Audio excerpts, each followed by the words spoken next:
Sam, welcome to the High Caliber Men podcast. Thank you. Thank you very much, Kieran. Great. So, I want to start with why I invited you on. I like to start all my episodes with why the audience should watch and or why I've invited you on. And I've invited you on because, one, very interesting character. We've obviously been to the gym this morning. We've had a good conversation. And the more we talk, the more I'm thinking there's a lot more I want to learn about this guy. And there's not many like you about. So I'm going to hopefully find out a lot more about you and bring out of you your wisdom, experience of life so far, and help the audience see, hopefully, a different way of living. So I think, kind of like myself, you live a little bit differently to society and the majority of people. So first question I want to start with, jumping right in, is your social media is Medicine Man Sam. Quite almost a bold name, really, putting medicine at the start of your name. Why is it Medicine Man Sam? Well, first of all, thank you for having us on, Kieran. It's an absolute pleasure. Yeah, it was really fun in the gym this morning as well. But yeah, why Medicine Man Sam? Probably because, like, the work that I'm doing now through the social media and sort of reaching out to people and things like that is I help people in many, many ways, you know, not just on a physical sort of like, you know, medicine sense, but also in who I am and sort of being at that frequency, I guess, and doing the calls with people. I am the medicine myself for other people, and that's what I really notice, you know, and doing the lives and everything like that I do on the social media. It definitely seems that I underestimate how much I give to people, do you know what I mean? And doing things like this and what you've just said there is really, thank you, honour that, you know, it's good to hear, you know, because like everybody, your confidence wanes every now and again, but doing things like this really helps me see my own worth in the world and sort of what I can actually bring to things. But yeah, it's multifaceted, do you know what I mean? Like, yeah, I do the physical sort of like I go out into nature and forage loads of medicines and things. I help people with that in that sense. But then also it is about me and what I can give to people and sort of like, yeah, it's all about matching that frequency and sort of being a healer in an essence. That's a label for something. But like, I guess the what a good healer does is they maintain a certain frequency, and then it's up to the person who's in front of you to match that same frequency, and then that's it. Then you're pulling people into this high level awareness, and it would seem that I'm quite good at that. So that's why Medicine Man Sam. Cool. Right. I'm going to try and interpret everything you say for the normal people and the dumber people like myself, frequencies and all this stuff. Oh, you put yourself down, Kieran. It's when you first hear about it, it's like, what the fuck's this guy talking about? Pulling us up frequencies. What are you going on? But you have lost it, mate. You know what I mean? That was my first impression when I started meeting people like yourself. Me too. Until I opened my mind to it, and I'm like, fucking hell, this guy's onto something. So let's quickly jump on the medicine thing. You mentioned going out foraging, helping people with medicines, like physical medicines. Obviously, from what we've spoke about, I know you help people mentally, as I do myself. We're very much on the same wavelength with how you think to a degree, and how that then changes the way we feel, and how that then kind of translates into life and actions and all that sort of stuff. So not only do you help people mentally, but you also help people in the kind of psychedelic area as well. We'll get right into that as well. But you were never this, let's call, awake, where you were never this conscious, you were never this switched on, you were never this really intelligent, awakened, at peace fella. You were once suicidal and or on antidepressants, is that right? Oh God, yeah. Cool. Yeah. Let's go back to there, because very quickly I think people are going to realise, as I would say in my words, you're switched on. You know your shit about life, right? But I really want to get across that you've been in the places a lot of people watching have been, and you weren't born this spiritual healer that can fix people mentally and physically and emotionally and spiritually and everything else. You've been through the shit yourself. So let's go back to the worst time of your life, not excluding psychedelics. What's the worst human experience of your life? Yeah, the worst experience. I don't know. Is it a time that jumps out in your life where you think, that was the fucking shittiest time of my life? Yeah. Oh God. Yeah. It was after. If you don't mind. It was after my first sort of awakening. Although right the way through my 20s, as we just like speaking about, is I was complete hypochondriac. Do you know what I mean? Hypochondriac, for anybody who doesn't know, is just you're constantly thinking that you're dying, you know. And it was like, but now I understand it from the higher level awareness of you're not finished yet. But like later on down the line, it all sort of makes sense why you went through all that suffering and stuff. But all the way through my 20s, I was just convinced I was dying. Oh, I had testicular cancer, I had pancreatic cancer, now I had a brain tumor, all of these things. I had cancer in my hip. And the worst time of my life really was when, I don't know, I'd done DMT and I had this massive bliss state, which everybody says you get, you know, and then I was drawn out of that presentness. And then it was just like I was almost pushed into, I don't know, an imbalance of frequencies with the people I was around, so that then that really made you go like, oh, doubt yourself, and you go back into this big depression again. So, yeah, so basically after, no, it wasn't that actually. Before the DMT, I went into the worst depression of my life, all the way through my 20s, completely depressed all the way through, and really struggled. Then it catalyzed after the beginning of 2020. I got IBS. And then it was just like, oh God, I'm going to have this forever and all the rest of it. Victim mentality. And then it went into, right, now I'm suicidal. Like I can't cope with life anymore, you know? So it's like, but that is a prerequisite for your awakening. Now I understand. At the time, fucking worst thing in the world ever. Oh my God, I don't understand it. Why me? Why me? And then after it, I went on to antidepressants for 6 months. And they worked. They stopped me from committing suicide. You know what I mean? Whether it be a placebo or whatever, they do change things in your brain because you got all these weird brain zaps and all the rest of it. But they did. They leveled you out. But I remember watching films on TV while I was on them and just like, oh, fuck, I should be crying at this, like, and I'm not. You know, there's something going on here where I was just detached from my emotionless, emotions. would you say? Yeah, exactly. But then you understand why I had to go on to antidepressants, so that you can sympathize or empathize with people who are on them, because you know what they do to you. You know that they just flatline your emotions, basically. And that's what society's trying to do to everybody. Is just, if you're feeling your emotions, oh yeah, shh, you be quiet. You just take this little pill and you'll be all right. You know, you are okay. But you're not you. You're not making decisions that you would normally make, because you're just flatlining. Oh, everything's all right. Yeah, it's okay. Happy, all the rest of it. But yeah, that was the worst time of my life, when it was leading up to that, you know. So let's go there in terms of, you know, you meet the early 20s, mid 20s, you started becoming depressed. Previous to that, just a regular normal life, I'd say. Is that true? Yeah, regular normal life. Get to your mid 20s, you start becoming depressed. Why would you say at that point? We know we've obviously spoken about the why, but why at that point? What was going on in your life that you were making you depressed? It was because I was in a job that I didn't really want to be in, and I was compromising my own self for the benefit of other people. And really, you know, I wanted to leave. I was a forestry manager for 30 odd years. And after about 6 years, I was just like, I don't really want to be doing this anymore. Do you know what I mean? I knew that, but the money holds you there, and it's this sort of like, it's almost like a little bribe or something. Oh, well, just keep doing more. And I wanted to leave one time, and manager was my ex-partner's dad, in essence, like just went, I'll give you more money and give you more opportunity and all the rest of it. And I was like, okay, then I'll go and do this. Not really. I didn't really know what I wanted to do, Kieran. Do you know what I mean? And that's it. Around that time, he's just sort of like, what else will I do? You know, I can make lots of money doing this, but am I actually happy doing it? Around the pesticides, all the rest of it. But yeah, that was my normal life, so to speak. Do you know what I mean? And then one day, in start of 2020, I can't remember when it was, somewhere around there. And anyway, I was just like, nah, fuck this, I've had enough. Do you know what I mean? I don't want to do this anymore. So I walked out of the job, basically. Everybody thinks you're crazy.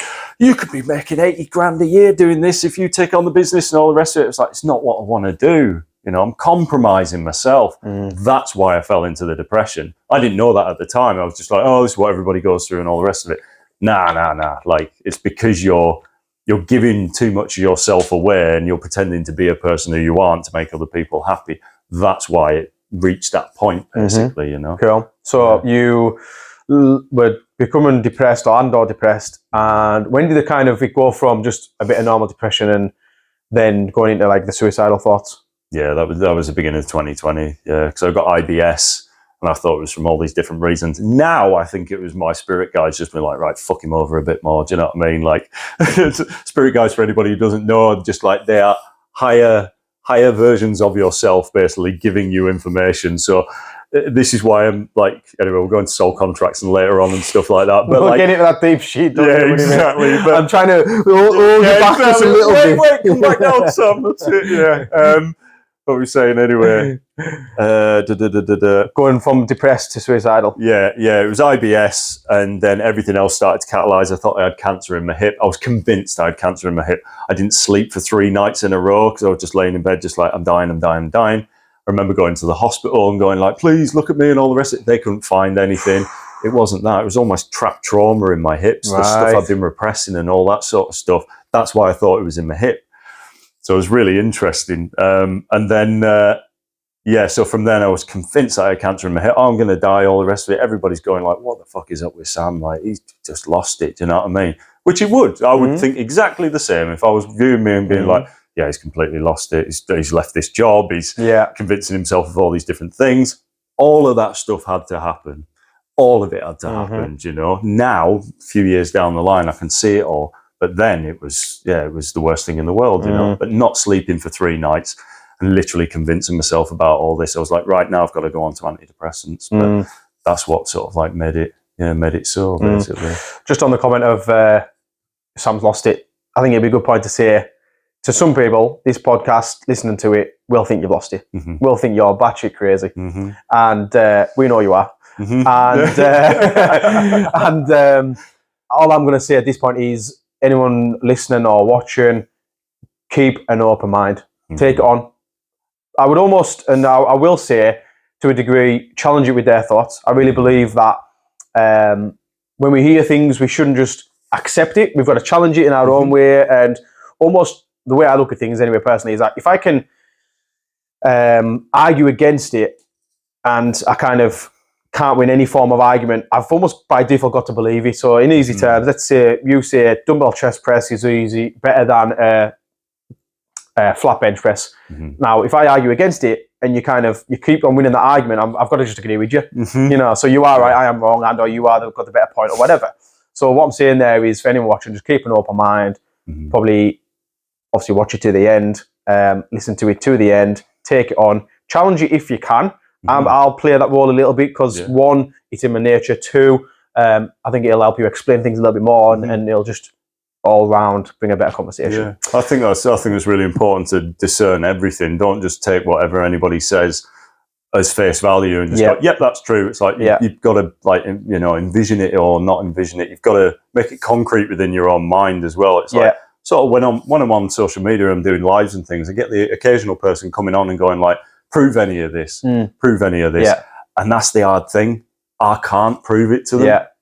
And that's fine. Do you know what I mean? I cannot prove this to you. It's your own individual journey. You have to prove it to yourself. And that's what I always say to them. Prove that God exists. Prove that you're God. Prove that we're all this and that. I'm like, I can't. It's funny. I've got a real quick funny story. Not so long ago, even just a month ago, I was in Nottingham on a business trip. And I was at the bar talking to a guy, and I'd only just met him. And we were talking about my kind of spiritual journey, let's say, and the ayahuasca ceremony and the experience of magic mushrooms, all this sort of stuff. And he was very, very logical, and he kind of that same attitude. Prove any of this exists. He actually said, I work in logic, right? I was like, I work in logic as well. I come from a science background. I like facts, figures, data. But when you experience this stuff for yourself, you can't not believe it. 30 minutes later, right?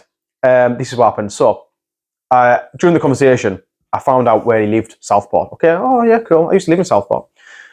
During probably 30 minutes before that, I was speaking to a girl. Oh, where are you from? Oh yeah, I'm from Southport. I said, no, where? I said, I used to live in Southport. There's a guy over there who lives in Southport. So I have to introduce you. But by the way, where do you live? Oh, you lived on XY Street. I said, no way. I said, I live down the road from you. Like, obviously, she was brought up there. I lived there years later, but coincidence, none of us knew each other. And I've spoken to this girl. She lives on this street. I live down the road. So anyway, I said, I'll go and introduce Lado from Southport. I said, what street did you live on, mate? He said the exact same street as her. That was long-lost brothers and sisters that didn't know each other, that I happened to be a middleman and they met, and I said, prove that with your fucking logic. Yeah, exactly. Yeah, exactly. You know what I mean? That. Oh, they were long-lost brothers and sisters. He didn't know her because they were from like when they were kids, right? Yeah, and I think his dad went with her mum, and then they separated and went separate ways. She lives in London, he lives up north, They both happen to have the same business mentor, which is the same as my business mentor. Three of us strangers come together. I used to live in Southport. I could have talked to anyone in that room, and I spoke to her, and I spoke to him. Through nature of conversation, where are you from? There you go. Stick that in your fucking logic and smoke exactly. That's it. And that plays into the oneness idea of everything. And that's the thing that you can't prove. And it's that thing of just like somebody will call something a coincidence, you know? Yeah. Whoa, what are the chances of that happening? No, when you get to the higher level awareness of it, you go like, that's a synchronicity. That's the universe showing you what are the almost infinite chances of that not happening. Do you know what I mean? And it did happen because it was always going to happen. And that's something that you can't prove to people. And that's why you've got to remain open with everything that you're thinking about. But the universe shows you those brilliant things where you're like, oh my God, this is fantastic. And I really like the saying, we're moving out of logic and into magic.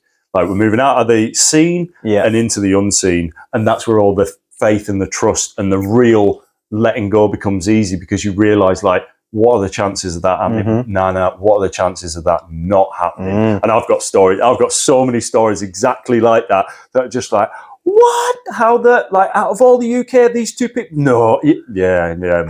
It's the universe going like, see, look at that, you know? And that's it. So to anybody out there who's sort of like going like, oh, that's a really funny coincidence. It's like, turn that perspective on it round and go like, what is this meaning? Because if you just think that it's a coincidence, then at the end of the day, you're always going to pass it. Oh, it's logical, all the rest of it. Nah, there's things happening here that we have no control over.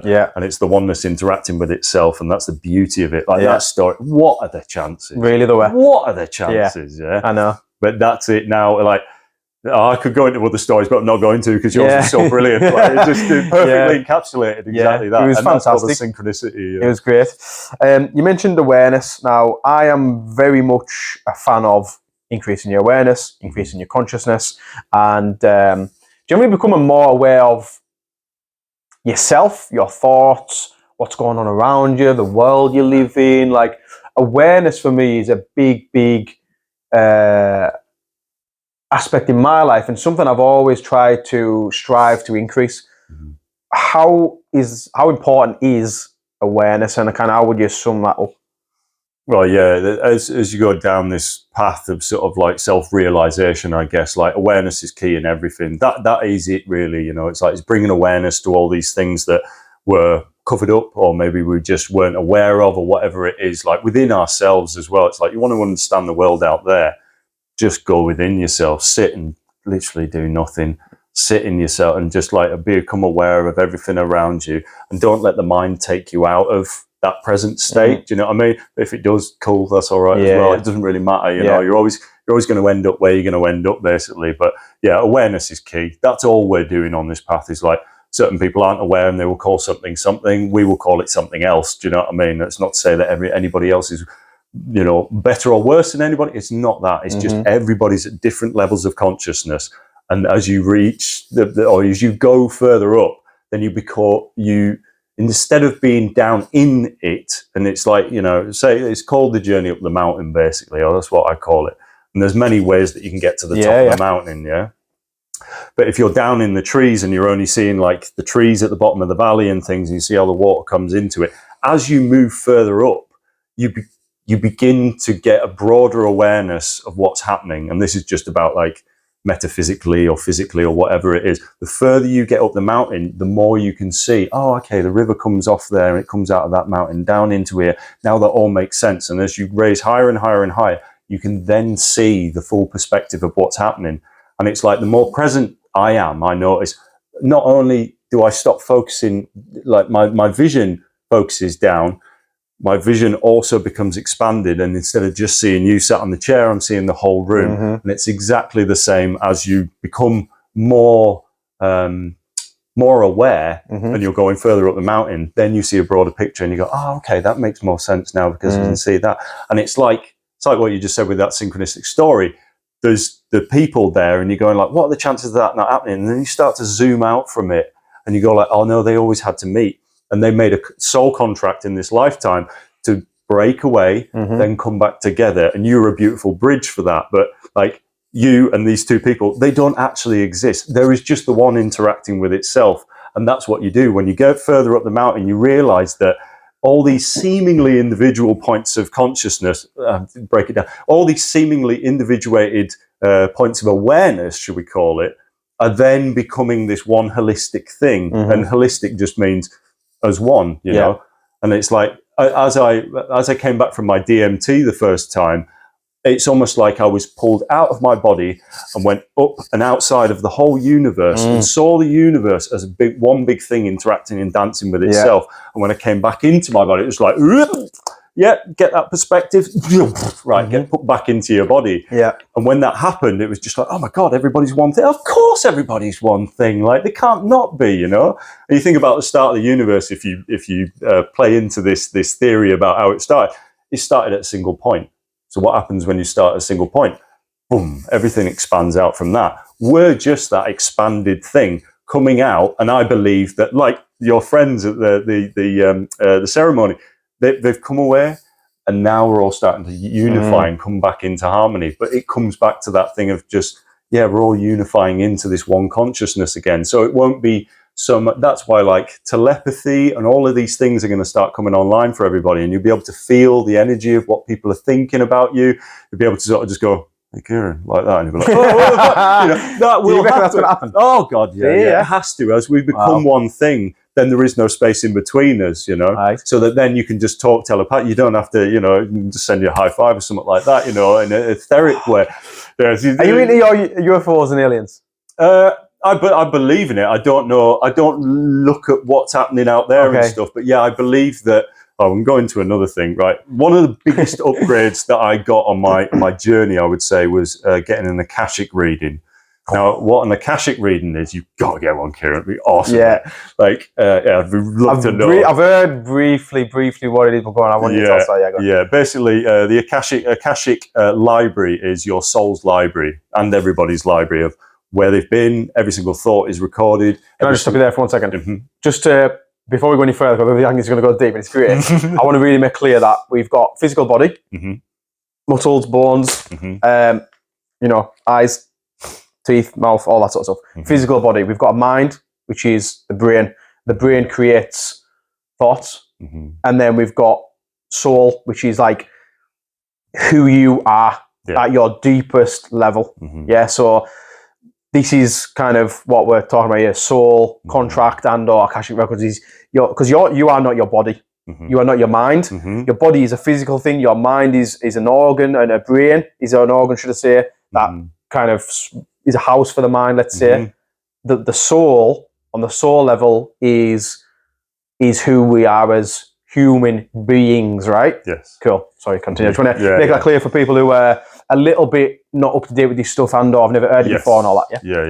Yeah, exactly. Going into that as well, like, you know, it's like, think of the human body as a vessel, right? It's just a vessel for your consciousness. You know, that's why, like, it gets put in when you are born, or like, I can't remember how many days, irrelevant. Anyway, it gets put in when you're born, and then when you die, it leaves, you know? And it's like, if you look into like near-death experiences as well, this is a way of sort of proving it, you know, sort of proving it to people. But again, you've got to be open-minded with it. So it's like, when you die, your soul leaves your body, or your consciousness is drawn out of the body.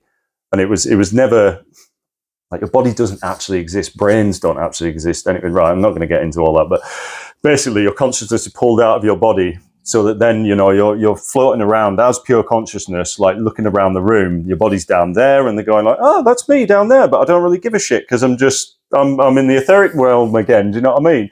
And certain people, like, if people are wondering about this, go and watch a film on Netflix called Surviving Death. Yeah, especially the first episode of that is fascinating. It's that documentary that really threw me down the spiritual. That documentary literally set me off on the spiritual journey of there's a lot more to life than these walls and floors and these muscles and bones. There's something bigger. There's something else out there. There's a lot that we don't get taught in school about life. You know what I mean? And that shit, you can't like almost disprove it when someone says, oh yeah, I drowned and I died.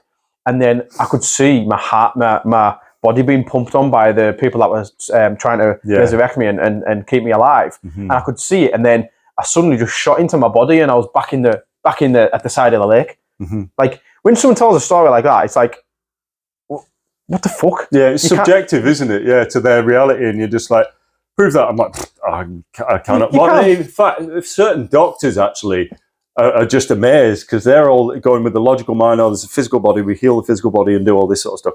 I believe a lot of it is to do with the emotional body. Like you get cancers and all these different diseases because the emotional body isn't being looked at. So that creates like an imbalance or a blockage within your meridian line, so the energy's not going to that, so that you'll get certain cancers in specific areas based on what it is that you've endured or experienced through life.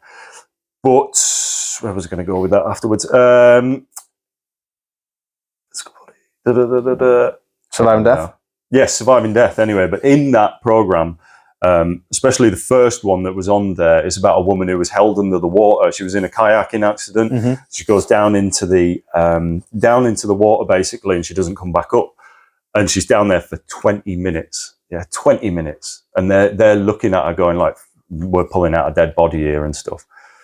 Anyway, when she was in this place, I won't say too much about it. Go and watch it. It's on Netflix. It's absolutely fascinating. But anyway, basically, after the 20 minutes, they find her, they bring her back up, they resuscitate her, and miraculously, she comes back fully compos mentis after 20 minutes of being dead. Yeah, and this is the power of, and there's so many stories like this as well, which are absolutely fascinating. And if you're open-minded, they sort of prove it. Yeah. They sort of prove it to you, you know. And then other fascinating things happened in there while she was under the water and stuff, but I'm not going to go into that. Yeah. And then the next episode is about children who have come back into this reality. I think that's a good point to go on to, yeah. So we briefly had a little conversation, if you don't mind, talking about your daughter's experience, right? So what I learned from that episode on Surviving Death was that we have past lives. So a lot of people think you're born, you die, that's your life over. Mm-hmm. But and it is for the physical body, but the soul can come back again in someone else's body, mm-hmm. or as a different person. Mm-hmm. And we have all had many past lives, some more than others. And some people, when they kind of reincarnate, mm-hmm. Correct me in my terminology, mm-hmm. please do, if I'm not speaking correctly there and accurately. When they reincarnate, they almost have a little bit of their previous life still attached to that soul. It's like a residue almost. So it comes through, right? Mm-hmm. And on that episode, I remember there was a child who he kept calling himself like a different name. Let's say my name's Kieran, but as a child, I was calling myself, oh, I'm John, and my dad's X, Y, and Z, and he was referring to like other names and different people and all that. And long story short, they narrowed it down and found out through the stories this child was telling of, oh no, I've been here before and I died by getting shot, and that park over there is where I used to play. And they narrowed it down through getting information out of the child of who he used to be in a past life. And then they managed to get on the internet and have a look at the papers, and this John guy was shot, and he was shot in the park, and that was his favourite place to go, and this child knew it all. Mm-hmm. So, leading on to your real life experience of that very brief description of what goes on in the Surviving Death episode. Yeah. What's your experience of that? Yeah, really interestingly, my ex-partner, Lou, she messaged me one day and said, like, have you spoken to Jessie about, like... Jessie's your daughter? Yeah. Have you spoken to Jessie about, like, Jack's Bench or anything down Canonby or the river where we go walking and stuff? And it's like, no, never done Jack's that. Bench, what's that again? Jack's Bench? Jack's Bench, sorry, the bench there with Jack written on it, and this was right. Jack's Bench, basically, and he used to sit there. And Jessie she can't read, she's 3, and she went down there and was just like, that's Jack's Bench, like that, you know, it's like, that's Jack's Bench. And Lou's just like, yeah, how do you know that? And Jack's a family member? No, Jack was just a guy who used to, like, go down there, and I don't know about this one, right. How she actually knew that Jack used to sit on there anyway. So Lou, my ex-partner, was going around the houses and going like, what is it that, like, have you spoken to Jessie about any of this sort of stuff? And she's gone like, no, nobody's spoken to her. It's like, that's really strange. How old's Jessie? 3. Right. Yeah, she's 3. And then there's been another time when Jessie has called for, basically, Lou's nan, her mother or her grandma, basically. And she'd use a specific name that only Lou's nan would know. And same again, like Lou messaged me one day and she's just like, this really weirded me out. And like, it's very strange, you know, how is this even possible that Jessie would know that? Because we've never mentioned it to her or anything like this. And Jessie's been calling like Nanny Moon on whatever that was. I can't remember the name now. And it was just like, and I'm sat there on the end of the phone like, yeah, cool, right, this is good. It's starting to expand, lose consciousness now as well, you know, through these interactions and stuff. But then it plays into that thing, you know, where that fighter pilot went down into the thing. No, I crashed there in the water and all the rest of it. And these kids remember because they're so close to that other side. They've just come out of the etheric realm and they've come back into a body. It's fresh. It's like that residual memory is there, you know, which is absolutely fascinating. And again, yeah, there could be ways of like very slight chances that this would be orchestrated or you know, not true. But you cannot sort of like dismiss that stuff, you know, and that's when it happens in your own life as well, you go like, cool, yeah, this is really sound, you know. I love it. I love all this sort of stuff. So just to kind of interpret what you said then, and so I'm understand it right, there's you, the ex-partner called Lou, daughter called Jessie, and Jessie has been referring to Lou's great nan or someone who was previously passed and specifically naming her, even though obviously she's never met her because she's passed many years ago. That's crazy. Yeah, it's mad, isn't it? That is crazy. And I love it as well because not that Lou's closed-minded, but it's opening her consciousness. It's that remaining of just like, staying in an expanded state that I really like, you know. And I think that's a great example of kind of logic a little bit being flawed. Like, you know, if she's saying Nana Moon, you know, for example, I remember my nephews call my Nana Jack, because she used to have a dog called Jack, Nana Jack. Why didn't Jessie say Nana Jack? Why, you know, why it could be in any other name after Nana, whatever, but she chose that specific one. Any word that was in her vocabulary, and well, even is it right to say why is moon in her vocabulary? Probably, maybe, three, but why specifically that one? To piece them both together, is that, and that's the thing. It's like moving out of this. Oh, it's just a coincidence, isn't it? A very, very hard to prove coincidence. Yes, it could be. If you're very close-minded, then that's the way you'd think about it, you know. But this is what we call like synchronicities and these things from the universe that really sort of like show us like, oh, hang on a minute, we don't understand anything, you know. And it's like when I come back from my psychedelic trips and stuff, I just go, make heads or tails of that. I can't. Do you know what I mean? And there's a beautiful freedom to that as well, because you're just like, I don't know. What does I don't know mean as a stimulus or as an affirmation? I don't know what I'm going to do today. The universe is like, oh, good, I'll show you. It's like, I know exactly what I'm going to do today, and it's all regimented like this. And if it doesn't go exactly like that, then I'm going to be out of thingy and out of balance and all the rest of it. Now it's control, and now we're being asked to surrender control, you know. And all of these little things show us that, like other synchronicities and stuff, I'd love to go into another one, but they show us that, I don't think we have any control over any of this. Like, what's the chance of meeting you? You know what I mean? It's like when I first met you, I was just like, I know this guy, I know him. You know what I mean? On a soul level, and your soul does remember. It remembers these interactions and these people that you're already familiar with, not with a logical mind. But if you're meeting people and you're going like, I get a real draw to this guy, I don't know what it is, you know, listen to that. And that's that you listening to your intuition, and then it grows from there, you know. Brilliant. There's so my background, obviously, kind of psychology, mind, typical not textbook education, because I've went down the mentor route, but you know, learned about the mind, right? Now, where was I going with this point? That was a quick short one.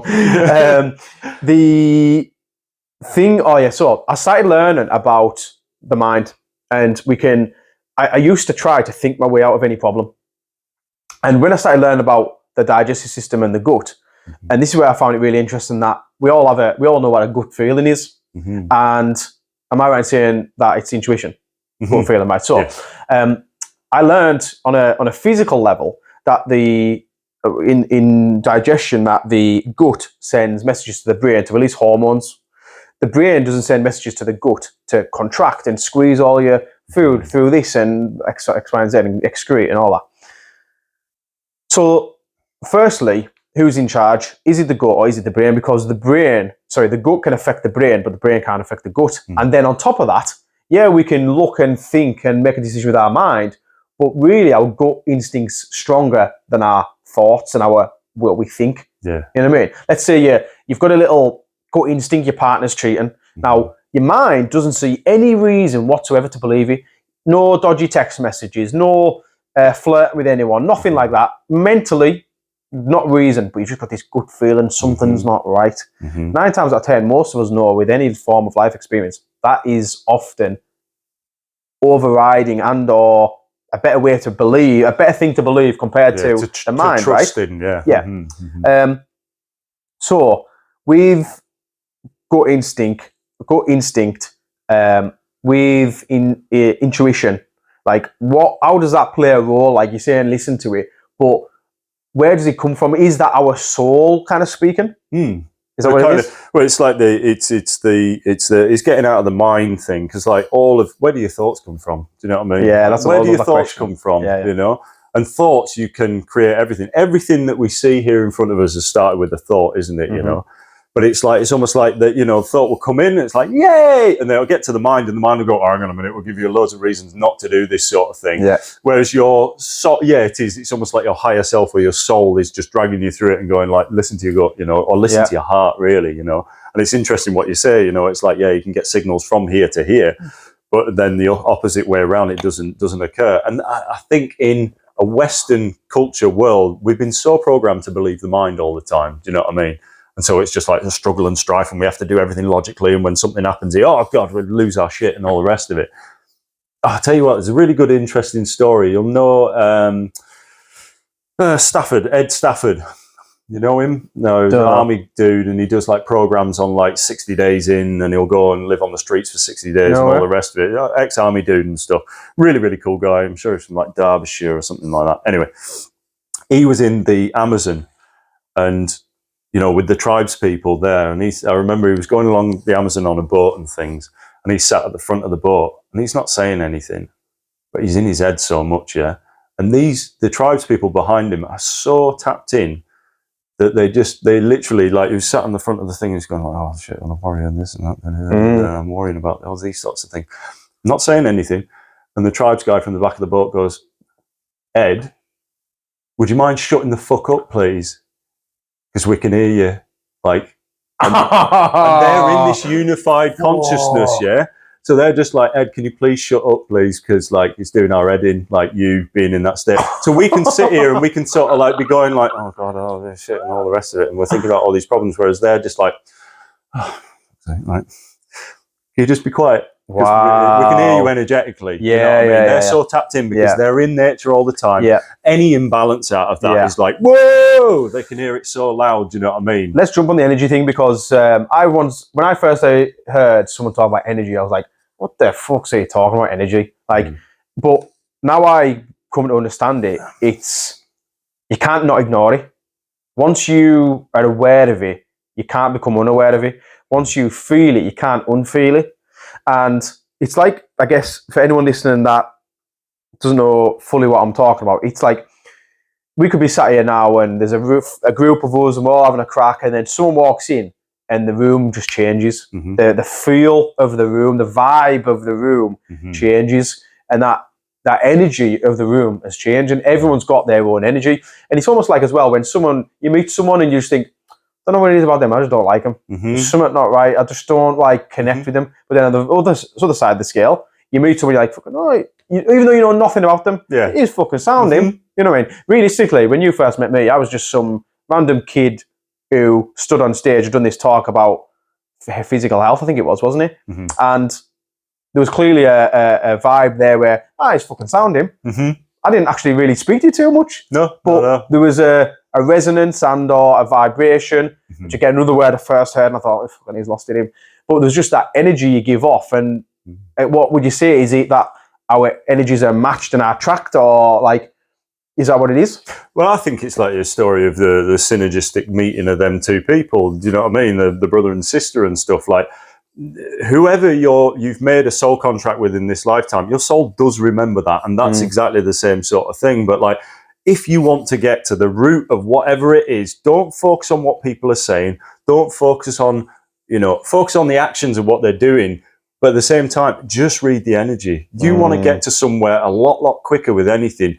Fuck off all of the rest, noise and stuff, and just go like, what am I actually feeling here, and why am I feeling that? Do you know what I mean? Because energy does not lie. Words, people's mouths, all of this shit can talk their good talk, but if they're not being that, an authentic level, then it stands out. Yeah. Do you know what I mean? And like, I do believe that like when you're in the right frequency and you're ready and it's all in divine timing, whoever you're going to meet in this lifetime, you're going to meet. You're going to be pulled together. And I have other like stories about that, like infinite chances of it not happening. But as soon as you meet somebody, you're just like, you're another one of the soul tribe, if you want to call it that, basically. And you just know. You know, similarly, if you've got a feeling about somebody and all the rest of it, listen to that. You know, don't be like, oh, you're this, that, and the other. But just bear it in mind and sit quietly with it, and just you know, because that energy can also change and it can transmute through them meeting you, through the exchange of the vibration. You then start to, you know, if they're not quite there or whatever it is, then you start to come into coherence. That's the right term for it, you know. But fuck the story of what's occurring. That's what I always say on the TikToks and things. Fuck the story of what's occurring. Focus on the energy. You will get to the root cause of the matter or whatever it is a lot quicker. Love it. You know? Brilliant, mate. So, two things. First, we're going to get back to the Akashic Records. And secondly, this is why I need a book and a pen. We're going to be loads of tangents. And then secondly, energy and spirituality and all this crazy shit that we can't prove. What I like to do is bring it down to a 3D human level. How does this help me in my day-to-day life? Because what I realised on my spiritual journey is, until you open your mind to it all and you start taking it on and listening and playing a bit of devil's advocate and trying challenging it and then getting proven wrong and think, okay, I've got to fucking believe it now. It can actually really help your day-to-day life in your job, in your relationships, in your interactions with strangers or loved ones. And it generally, you can bring it back down to a normal human day-to-day level and it really benefit you. You know what I mean? So this energy crack, a lot of us go around thinking and overthinking, and some just not even fucking thinking. So getting out of that mind, in tapping into the energy, is it a case of just when you kind of meet someone, not judging the clothes they wear, not judging how they speak, not judging the hair that they've got, and just thinking, how do I feel when I'm around this person? Is that correct? Is that accurate? Would you say that's a good way to go about it or not? Yeah, definitely. But also sort of like play, I don't know. Focus on the energy of what the person is doing and who they're being, you know, that's it. But I think a lot of people, it's not to cast a judgment on anybody or anything like that. Certain people are here at this time right now to test you. Do you know what I mean? And it's not a bad thing, that. Do you know what I mean? Certain people are here to bring out the unconscious side of yourself. And again, you make soul contracts with these people to do that as well. You know, it's like everybody says, oh, I had this terrible relationship. And I'm like, yeah, but what did you learn out of it? It's like, well, he made me think all these things and all the rest of it. I was like, no, you're playing the victim there. What did you get out of it? It was like, oh, well, actually, like, you know, I got so much out of it. And all it is changing the perspective around on these interactions, on these connections that you have with people. How would you have healed a certain aspect of yourself that was unconscious without this interaction where this person has triggered you on that, you know? And they're going like, I never thought of it like that. And it's just like, yeah, exactly. Thank them for the triggers. 100%. Thank them for what they're doing, because without that, you would still be unconscious in that area of your life. And now it's on to the next one. And just go at it with that, you know, because then you're not taking umbrage, or you're taking like I don't know, a negative stance on it, say, or you're perceiving it as a bad thing. There is no good or bad. Do you know what I mean? There is only a polarity of awareness, you know, and that is, we say it's good or bad, but somebody can have one experience and say that it's, oh, I was in a car crash and it was terrible or whatever, you know what I mean? And other people goes like, I didn't like that car anyway, I get to get a new one, spot on, I wasn't harmed, everything was all right.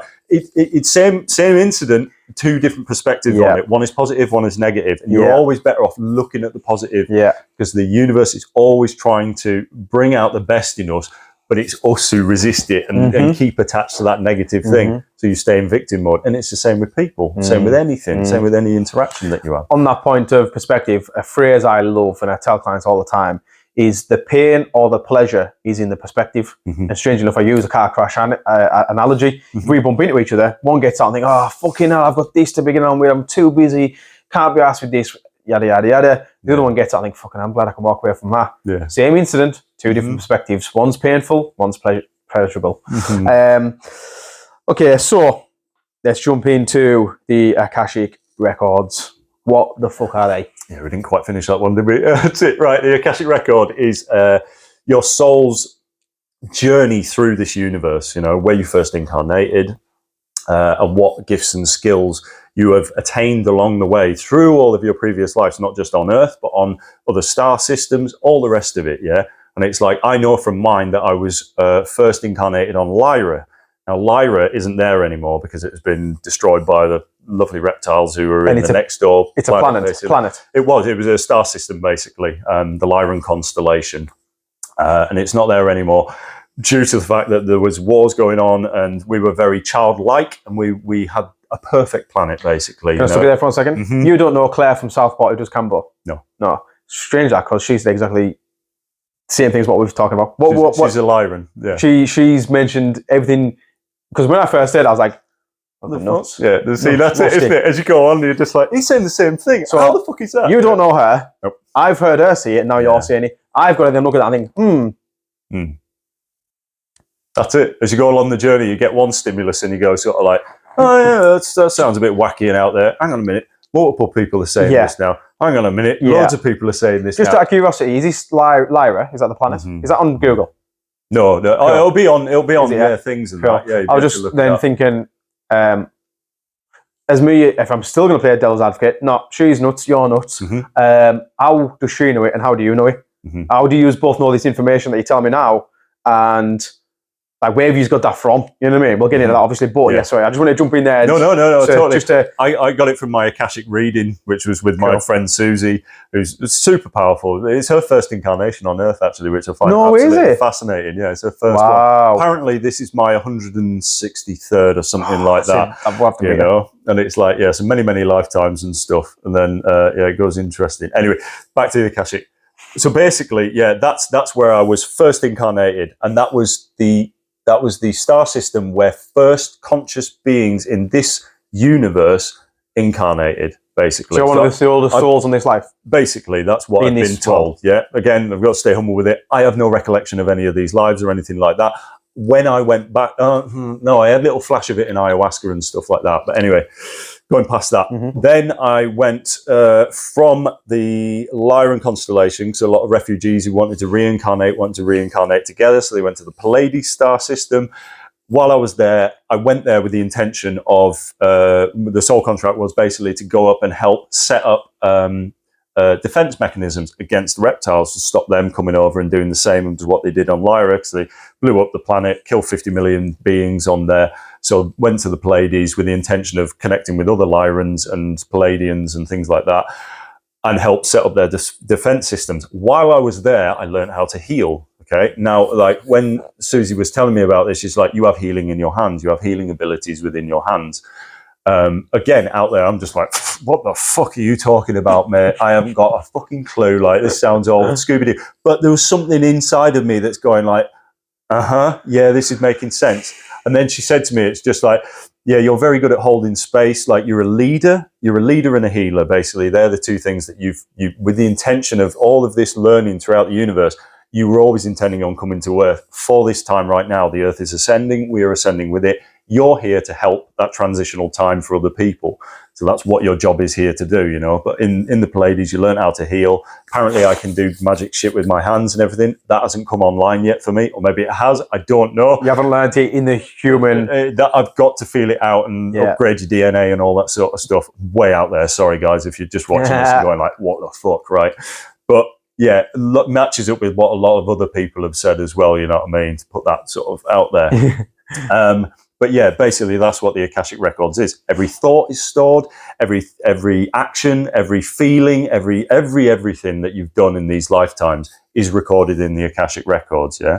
And it's kind of like everybody gets really pissed off about all the like surveillance and stuff like that on Earth right now. I'm just like, you know, fucking God, the universe is like recording every single thing thought that you do, yeah? And this only came really true for me when I went into Mabufo, which was another psychedelic trick, 5-MeO DMT, which is the strongest psychedelic that you can take, basically. That 5-MeO DMT thing is Bufo, is that? Yes, yeah, same thing, yeah. Bufo various toad, and it's the secretions out of the venom gland. Who the fuck first thought of that? Yeah. You know what I mean? Like, what I actually thought nuts about ayahuasca is it's two pieces of bark together. One stops the liver enzymes. MAOMI inhibitor, yeah, that's it. To From stop it releasing. breaking down so that you can absorb it and take it in longer. DMT is just the other one. DMT is an entheogen that you produce naturally. That's why it dissipates very quickly, because you have it in your brain as a neurotransmitter all the time anyway. But it's the molecule that gets released when you die. That's what they think. So that's we'll get into all the psychedelics very soon. So I continue with the Akashic. So you kind of realized 150 whatever past lives. Yeah, 160 odd. Yeah, she didn't tell me that and that, but I've been told by other people who said like that's how many times. But that's kind of irrelevant, really. I don't know. You know, it's like it's all kind of irrelevant anyway. But yeah. So going back to the question of bringing this crazy shit back down to normal life, how has that helped you today? Now, going about your normal life, has it, or is it just good to know? Oh God, no! Yeah, it's helped massively, just for the sheer fact of like, before my Akashic record reading, before the DMT, before all of that stuff, I just thought I was just this individual ego that's having to work around and do all these menial jobs and shit like this. You know, after that, it was like I went into this expanded state where you realize that you're so much more than what you think you are. You know, even any soul that's on earth right now and has chosen to incarnate down here is a highly, highly evolved soul. Apparently, there was a 1 in 3 cut for souls to come down at this specific time. That's why the population is booming right now. Everybody wanted to be on earth right now for this event, you know, for what is happening, you know, as we're going up as the earth is ascending in its dimensions, so to it are we. And everyone's like, get down there. Like, so if you're down here right now, you are a highly evolved soul. Don't let anybody tell you any otherwise. You have something to give this earth, you know, and this process of this. Never underestimate yourself. That's what it did for me. Was it went like, I just thought I was this small thing who has no control over anything.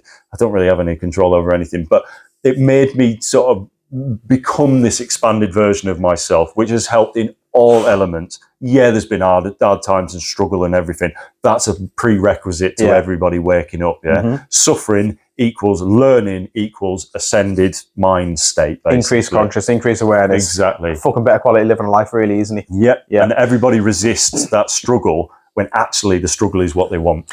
You know. Just jumping on the population thing. When I first started hearing about these past lives and souls going here, there, and everywhere, and all this, I was like, well, how does that link in with the world population booming in 1900s, was it? So, like, because the world population is very consistent up until 19...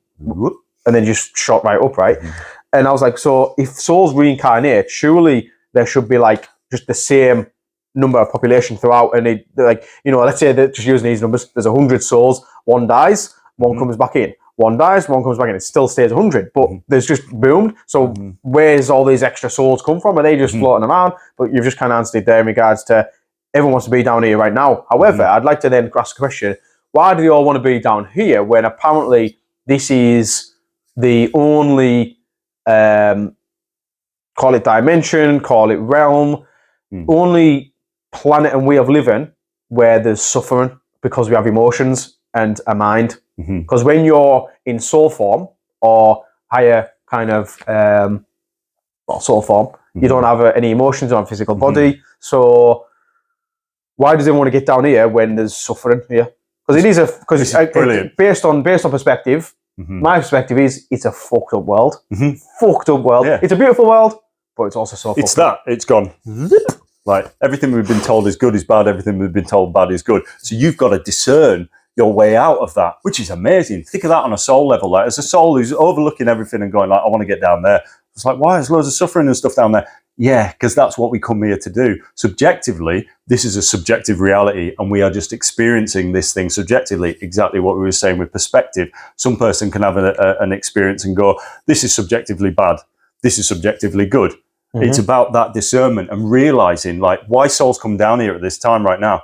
Because soul's like a challenge. Up in the etheric realm, you're just like, everyone's in love, peace. Yeah, exactly. Yeah, you get bored of that, don't you? You want a bit of separation. You want a bit of discernment. You want to come down here and learn some stuff, you know? So what's the quickest way to do that? Come to Earth. Because apparently it is the hardest place to come and learn lessons. Yeah. But you get amazing soul growth. As a soul, we want to experience as much as possible. Yeah. Be that good or bad, doesn't matter, you know. It's just feeling, being able to do this is incredible for a soul, you know, and being like, fucking hell, have this interaction with you, just like, this is fantastic, you know.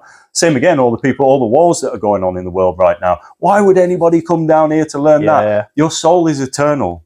It lives forever. Doesn't matter whether you die, it's horrendous circumstances. Your soul's come down here to learn lessons very quickly. What does it do? And that's why everybody's come down here at this time, is because they want to learn and grow very quickly. Earth is a perfect place for that, because you get to come down here and go like, fucking hell, you know. It's like, why would somebody come in and just want to be a child on the streets and die when he's 4 from bloated stomach and all this? It's like, because that's a subjective experience that allows your soul to go, wow, that was a lot. Next time you come down, you can learn a bit more. It's like school, you know. Come in and learn this part of math or whatever it is, you know, and then you come in and then the next time you're like, oh, now we'll do my A-levels, now we'll do this, you know. But the harder it is, the more you grow your soul. And that's it. And that's it. When you die, you get brought back up, you go like, did you enjoy that? It was like, yeah, it was incredible. Wow, what happened? You know, it's like, oh, well, you know, loads of people in my family got cancer and all the rest of it and things like that. What does that do? Makes you love more, man. What happens when people leave your life? You realize how much you love them, you know? And it makes us tear up, because like, that's why we're here, you know. Why would I go through suffering? Because that's the best way to learn stuff. That's what your soul wants, is that, you know. Whereas other people will be like, no, why would I choose this, you know. But they're still in the victim mentality of it all, not realizing, or brought their awareness to the point where they can look at their life and go like, oh, this suffering was for me. And then when it's like my life, to bring it back to that, all of that suffering all the way through my childhood, like I was shown death very early on. And why did I do? Why would I write that into my soul contract? So I was like scared of death right the way up until 30. Then you die with DMT, basically. Come back into your body and go like, oh my God, it was all an illusion. I was creating it all in my mind, you know. Why would you do that? Why would I have that experience when I was 4, going downstairs and feeling I was going into an astral realm or whatever? Couldn't sleep. I go down to my parents and go, why is the man shouting at me again? He's shouting at me again. I watched something on TV that was just like horrifying to a 4 or 5-year-old. But then actually now I get it, because it made me look at death. And then you realize what death is. And that's what I ultimately want to do. I want to sit with people who are dying and tell them it's going to be all right. Because then you go into that next realm in a higher frequency. When you do that, your soul up levels like that. And you just wipe away all of the guilt, the pain, the suffering of your life, and you can take somebody into a higher state frequency when they die, so that next time they reincarnate, they can learn higher lessons again, you know, instead of being in that suffering. Fantastic. Like, can't wait for that, you know? Love it. That's so, later on down the line. You know? Have you heard the theory of, or the story, or whatever you might say, around Pablo Escobar being a homeless, kind of poverty, like basically living in somewhere very high in poverty and being having a difficult life right now? Have you heard that theory? No, so Claire, who I mentioned before, my Cambo practitioner, she basically said that Pablo Escobar came in his life, killed a lot of people, killed a lot of souls, humans, done a lot of bad shit, and now his kind of reincarnation has been a really difficult life in his next life. What's your viewpoint and theory around kind of, you come, you have lessons to learn, you get choices along the way, you've got this choice or that choice, kind of, let's say good and bad just for easiness. Solar ego. And then you get to the end of your life, and when you pass, you get a bit of a, let's call it a review, and it's like, did you learn this lesson? Did you have a good life or a bad life? If you've been basically a dick here, you're in your next life, you're going to be fucked over. Is that accurate? Is that true? What's your thoughts on all that? Yeah, totally. I think that's it. There's got to be a balance in everything, hasn't there? You know, and it's like souls who have come into this lifetime and maybe chosen to experience, you know, and again, there's no good or bad in any of it as well, because like from Pablo Escobar, being Pablo Escobar, a lot of people got a lot of suffering. So what did they get? They got a lot of soul growth as well, you know. But watching it back, there's no higher God there judging us, going like, oh, you learn your lesson and all the rest of it. Like, it's you who's judging you on your life. So when you get your life review, what happens in a life review? You can rape and murder your way through life. Go for it, you know. But ultimately, when you get your life review, you will feel all of the energy that you made other people feel in their lives and stuff. And that is the highest like teaching for any of us. When we die, we all get this soul life review. It's not like everybody goes to hell or heaven. Their ego concepts, you know what I mean? The polarity. Everybody goes back to this etheric realm, you know what I mean? But it's just full of like beauty and love and light. Even Hitler, all of these people who would say are warmongers and all the rest of it, they all get their life review. They feel their own shit. Because when you die and you get this review, it's just like, oh, I made that people feel like this, and oh, that person, but you really feel it. That is the biggest learning lesson for people. So yeah, afterwards, then you might get the choice to, right, you go back and live as somebody who you, okay, put it like this. If you were in a domestic abuse situation, right, and usually they're soulmates who go into these things. Why would I do that? There's a lot of soul growth in it. Anyway, so the wife, say, was beating up the male, right? Turn it around from the norm. Do you know what I mean? Because it happens, exactly. And so in the next life, we'll go, oh, we'll switch it up. And when we come back, we'll reverse the roles so that you can learn how I felt and you can learn how I felt. And it's just like, cool. So that's why it's so subjective, because you doing one thing to one person could be the opposite of what you did in another lifetime, but you've just come in, reversed the roles, and then you get to learn it from a different perspective. So it's just all subjective perspective on what your life is. There is no good or bad. It's just experience. That's it. I've had a thought. I'm going to have to go with it because I've had it. Let's say there is someone listening in a domestic relationship. Let's say, let's use me as an example. We're on a bit of a fine line here where people get quite touchy and sore and offended, all that sort of stuff. Let's say I am getting physically abused in my relationship. How can I take what you've just said and make that help me? Because I can't just sit here and say, well, she's abusing me because I used to abuse her in a past life. That's a fucking past life. I'm getting abused right now. You know what I mean? How can I take what you said and that help? Yeah. Oh, it's perfect. Yeah. Well, if you bring enough awareness to what is happening and you realize the suffering that you're creating and realize that anything you're putting out there onto the mirror of reality that is showing back to you who you are, then you can start to look inwards at yourself. Do you know what I mean? And that's something that is hard to get your head around as well, because it's just like, well, how many lifetimes have we been doing this to one another? Do you know what I mean? And it's just like, but we have an infinite amount of time to be able to do these things. But each life that you live, it's almost like you get this residual. It's like the kids, you know, the kids who are coming back into these bodies and stuff, they have a residual memory. So each time you come back into your life, more awareness will be brought to what it is that you're doing. And then you can realize how to step out of that wheel of karma, so to speak. Do you know what I mean? Of just beating the shit out of one another and all the rest of it. And then it leads to somewhere beautiful. Do you know what I mean? Or it's like, oh, beautiful. Yeah, it does, I suppose. But that's the sort of way. Each time you come in, you learn slightly more. And there's this, and that's why listen to your intuition with stuff. If you get a feeling for something and you're just like, oh, hang on a minute, like this doesn't feel quite right anymore. And then over time, you'll start to expand on that. And the more you listen to yourself, then you can learn to forgive. You can learn to have compassion, all for yourself. Because what you're putting out there is, you know, if you're treating somebody badly out there, that is an external reflection of how you're feeling about yourself. So then it starts to bring awareness to that over the lifetimes and all the rest of it. That's what happens, you know. It's really interesting. I kind of want to move away from this subject because I'm having thoughts. I'm thinking this could get messy for people watching that don't have the awareness that we've got, and the interpretation may be quite difficult. But it could help switch their perspective on maybe what's happening as well. Do you know what I mean? But it is like, you know, and it's this whole thing of like the narcissist empath relationship. Sorry, I'm going to go into this a little bit because I think it's quite good. You know, basically the empath will stay with somebody for so long, even though they're damaging them. What does that teach you? You know, what would that teach you as a lesson in this lifetime? It means that you've got to start respecting yourself. You've got to start loving yourself. How can you realize that without having that badness put onto you, I guess. Do you know what I mean? So it teaches you about self-love. Same with the opposite, you know, narcissist. These are just terms for way in which people love. You know, empath will overlove. They'll give so much of themselves away.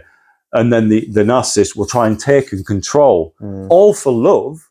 But it's all that sort of like, that's the dynamic that you play into with different relationships and things, you know. But that's it. It's just an imbalance, and it's mainly due to how you were raised and what you've been through, how controlled you've been in your life, how controlled your parents were with you, and all the rest of it.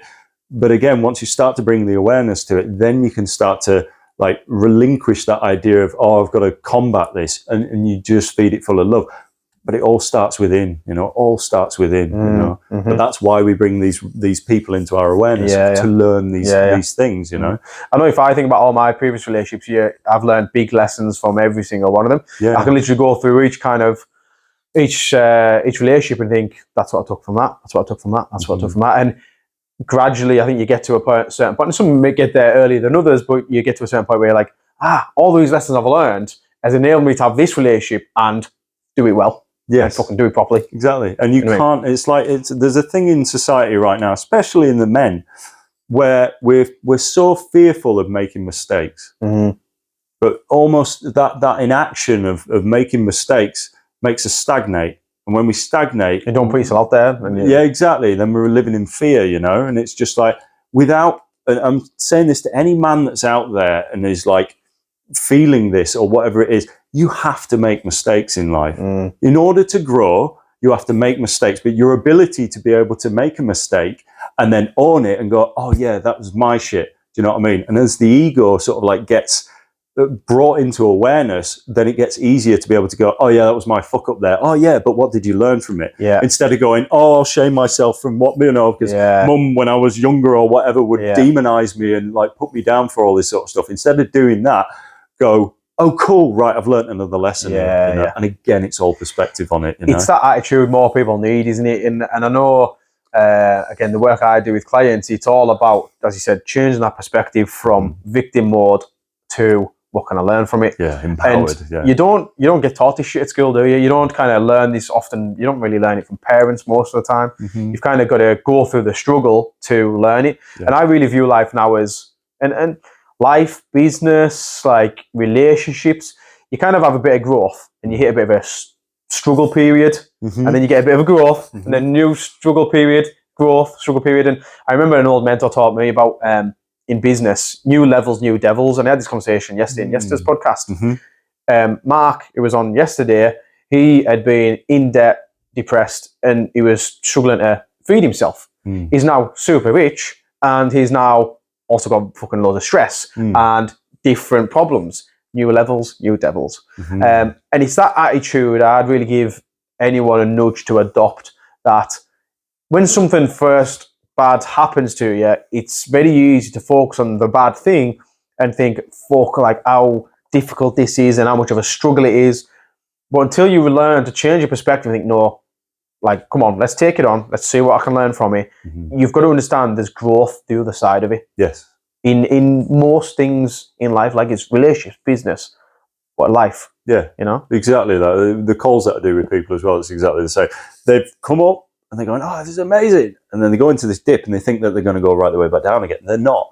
In that dip, that's called what I call the learning curve. Cool. It's like, I've never studied as a counselor, as a therapist, anything like this. It's all just been from my own embodied experience. And that dip, I say, that's where you learn. Yeah. You learn in that dip, and you'll find your way on the way back up again. And then guess what? You'll get another dip because you need to learn again. That mistake that you made, or whatever it is that you're labeling as bad. No, that's what you're wanting. It can't all be like, you don't learn anything on the way up. You learn out, oh, this is comfortable, and then you've got to go into this bit to be able to learn to pull yourself back up there again. And that's what it does. It goes, but it's always going up. Just on that point of, you've never kind of, because you don't have many, if any, qualifications in this area. No. Like psychology. You've never done a master's in psychology or anything like that, right?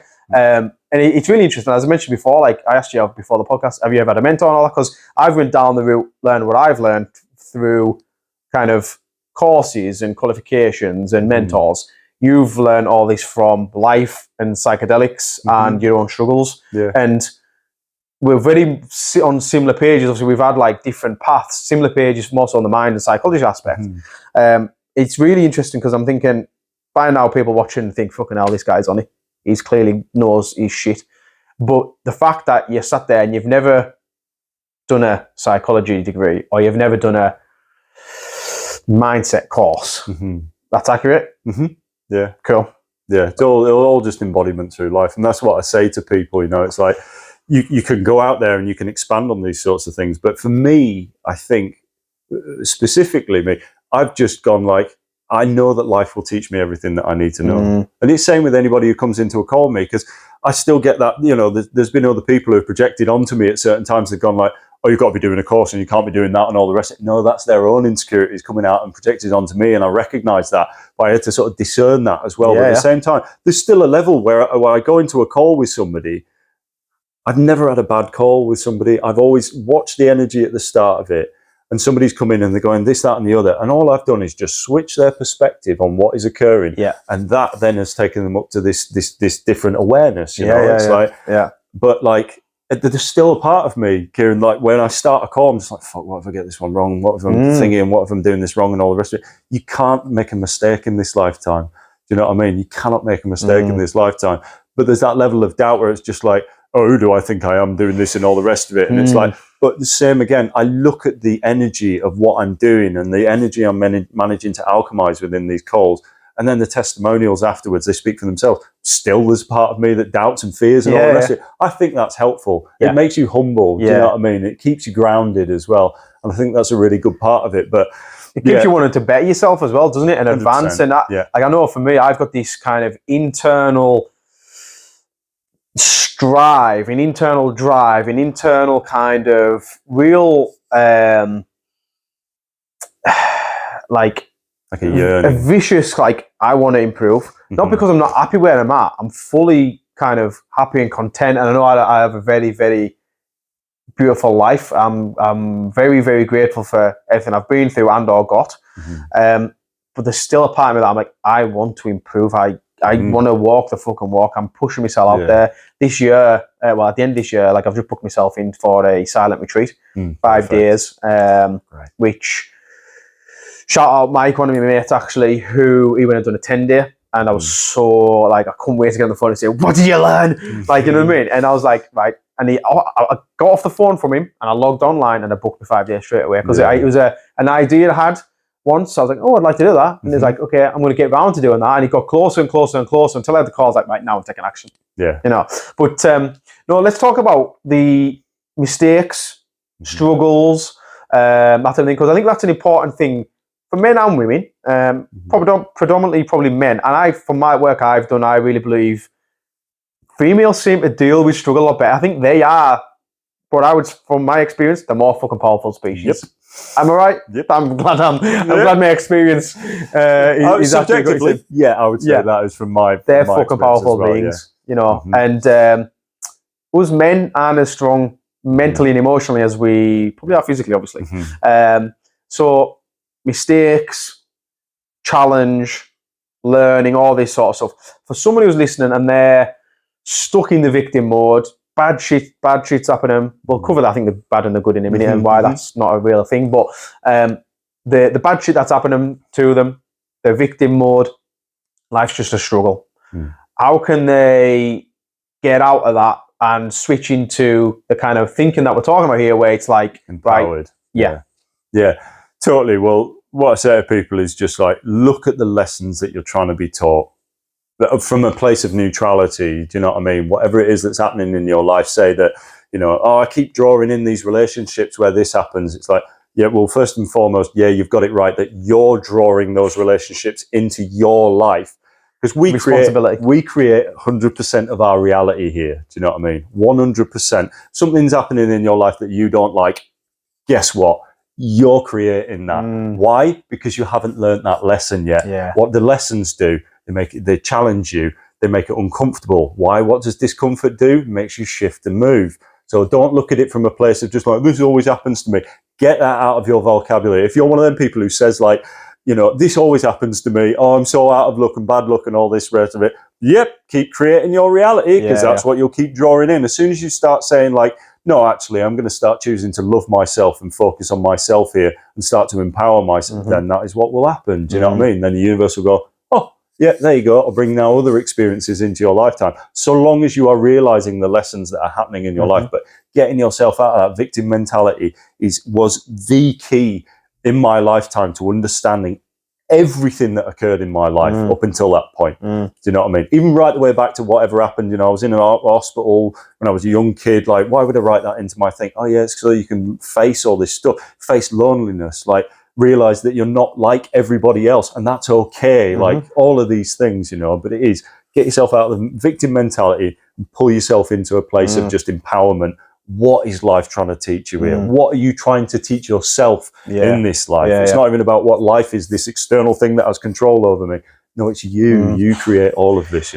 I think a good practical, quick exercise people could do for listening and watching is go back to any struggle they've had in their life and see how that has shaped who you are today, and or how it's made you a better version of yourself to a degree. Like, I've been bankrupt. Well, coincidentally, like one of the biggest things I've learned in regards to work ethic, in terms of I've had nothing. So everything I have above that, I'm like, this is cool. You know what I mean? So that was one of the biggest challenges of my life, but it's also been one of the biggest lessons. Even like we talked about relationships being challenging and failed relationships that haven't worked. It's obviously, there's a lesson to be learned from all of that. And I think if anyone is listening and struggling to get out of the victim mindset, go back to any difficult time and find the lesson if you've not already found it. Yes.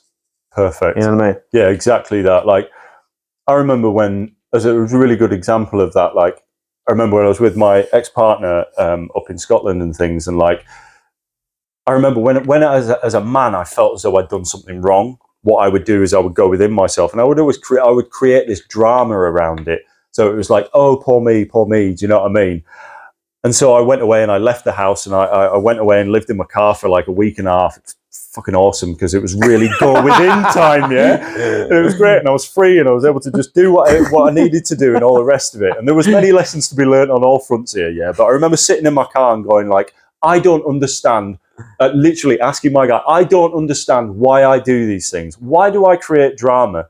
What is this subconscious programmed thought where I seemingly have no control over it? What is this trying to teach me? And then I was away, and like I said, I was living in the car, but I was like doing work on a house on my own as well. And I was painting the walls. I was painting a door frame or something like that anyway. And then this thought or this memory from when I was a kid came into my mind. And it was when I was sat with I was drying the dishes or something like this with my mum when I was really young, maybe about 6 or 7 or something like that. And I remember, I don't know what I'd done, can't remember, irrelevant, but like mum had taken umbrage to something that I'd done, or I felt as though I'd failed or whatever it is. Anyway, so I remember putting the knife against my wrist and saying like, sort of like insinuate, right, I'm going to slip my wrist. I've done something bad basically to my mum. I can't remember how old I was, about 8 or something like this. And I remember my mum turning around to me, and then this is no judgment on my mum. She's just very damaged. She's been really hurt in her lifetime. I understand it now. There's no like animosity or anything like that. But I remember holding the knife against my wrist, going like, oh, I'm going to put myself on this. And mum just turned around and just went, oh, go ahead then. You know what I mean? It's like, I didn't care. And I was just like, fuck. What was I trying to do in that? I was trying to get love. I was trying to be accepted. I was, see me, hear me. Do you know what I mean? And in that time, she didn't. She just, oh, go on then, fucking do it, And it's like, so you're always searching for love. I created that drama because I wanted love, And now that subconscious program came into my awareness through that interaction that I had with my ex-partner.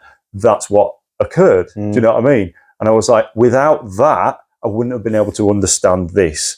I wouldn't be able to bring this unconscious program that is running me into, oh, right, I can identify with that now. Cool, right, that's that put to bed, Cool. And then you'll get another test on it and you go, oh, no, hang on a minute. Now I've got the awareness of what that thing was. Now I can understand it from a higher level awareness. So I'm not down in it. I'm climbing my way up the mountain, seeing it holistically. Oh, right, that's why I did that. It was a protective method. I was just wanting love. And that's what it is in this world. If you're depressed, anxious, suicidal, whatever, you're just lacking love, self-love. That's real love, Yeah, that's one of the biggest things I see, self-love. Like, some people think I'm arrogant and I love myself, and I fucking do.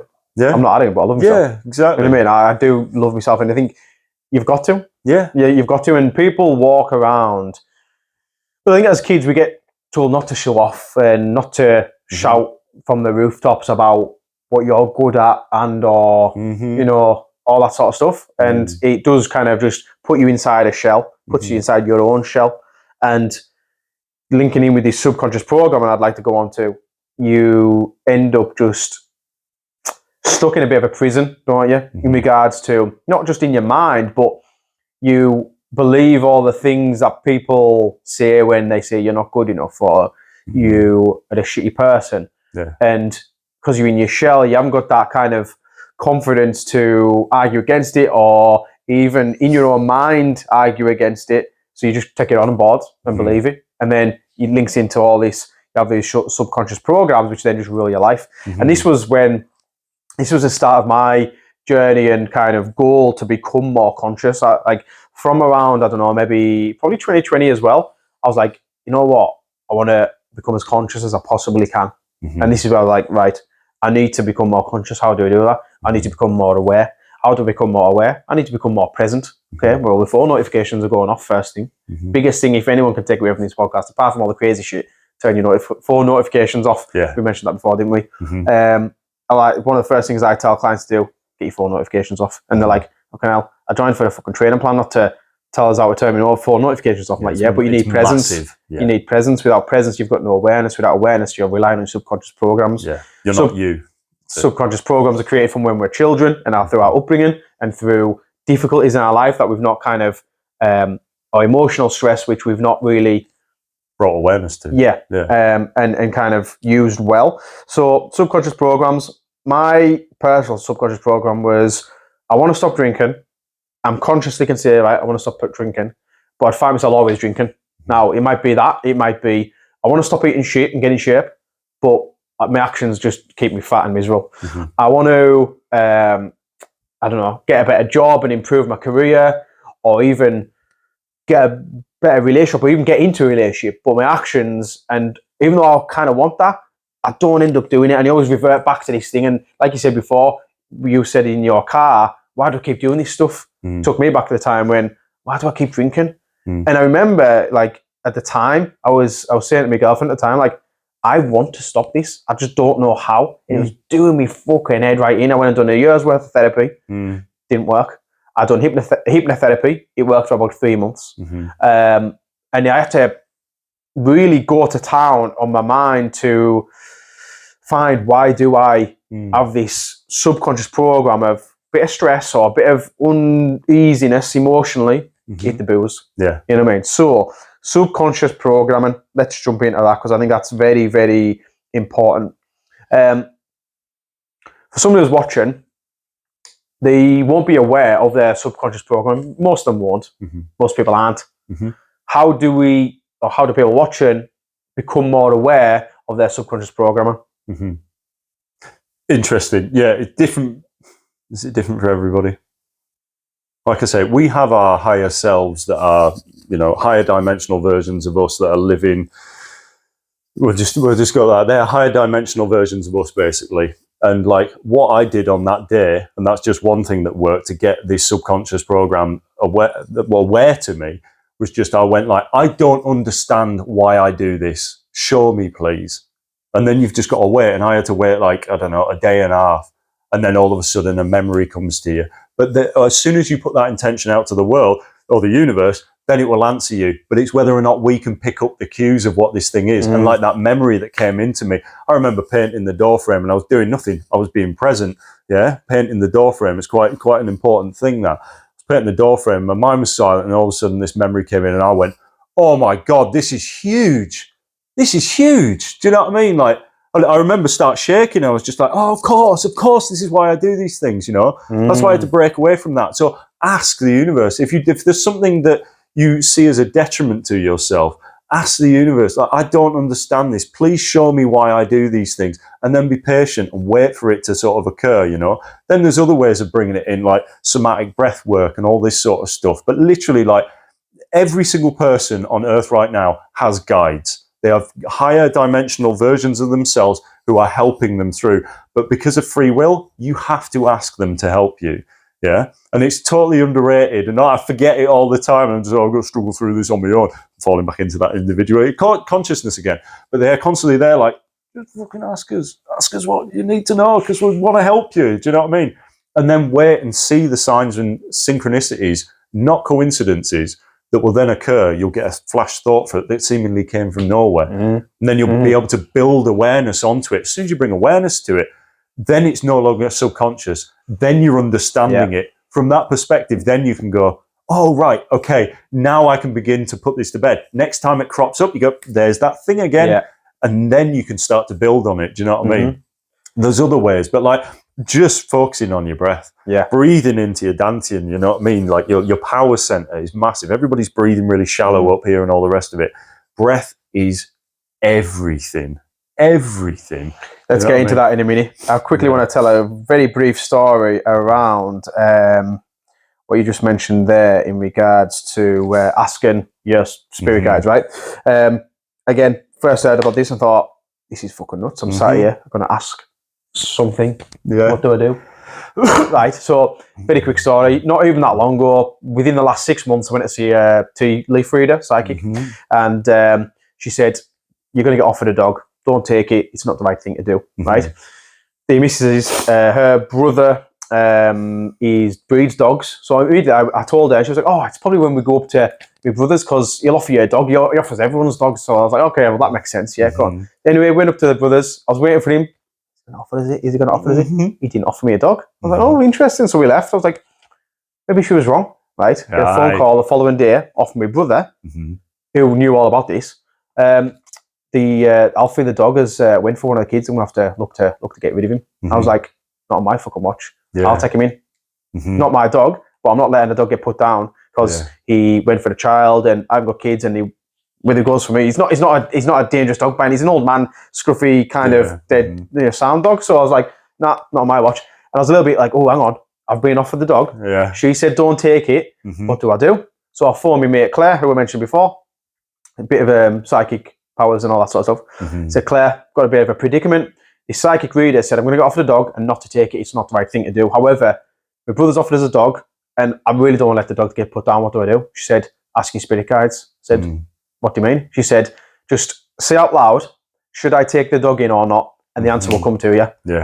What should I do? Should I let the dog go and get put down and end its life? Or should I take it on? Now, I love animals, and I've purposely not got any because of responsibility. They're a tie. They're for me and the way I want to live. I like freedom. Like to be able to drop anything, go and do what I want when I want. The dog doesn't allow that, so I've never purposely and consciously chose to get a dog. However, if it means saving this dog's life because it made a fucked up decision once and went for the kid for whatever reason, doesn't even matter, then I'll take that on. Now, for me to take on a dog, it was a big thing, but if it means life or death, I'm taking it on. Now, logistical problems at home. Does the dog want to be in her house? Obviously. So it wasn't an easy decision. Anyway, I asked the spirit guides. I sat there on the phone to Claire. Says, should I take this dog in or not? And straight away, do not let that fucking dog die. That is not you. Straight away. And I was like, of course it's not fucking me. I'm not letting no dog die. Fuck. Oh, what? It's a little bit of inconvenience because I walk it twice a day and I've got to buy some food and it's a bit of a tie and I haven't got as much freedom as I've got. I've got fucking loads of freedom. It's a little bit of inconvenience.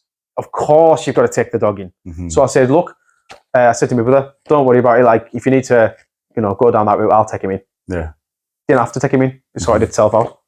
But ask the spirit guides and straight away, the answer was there. Interesting, isn't it? Yeah. And it's almost like, you get these messages or whatever it is. Sometimes it's never what you think it is. It's like people who have visions and everything like this as well. There's been certain people who have done ayahuasca or whatever, and they've seen this future. Or they've seen a future, a potential future. And I always say, because I know how the universe works more and more as I discern more and more. And it's quite interesting. Like I always say, people who have had these visions, just be very aware that it might not exactly happen like that. And there might be an alternate reason, something to heal within yourself or something to bring awareness to within yourself that is damaging to you, that means that you're going to attach to this future.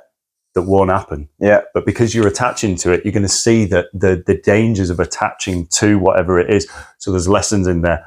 But again, a lot of them stay in the victim mentality with it. Oh no, fuck the ayahuasca people and all the rest of it, and fuck yous as well because it didn't go exactly how I wanted it.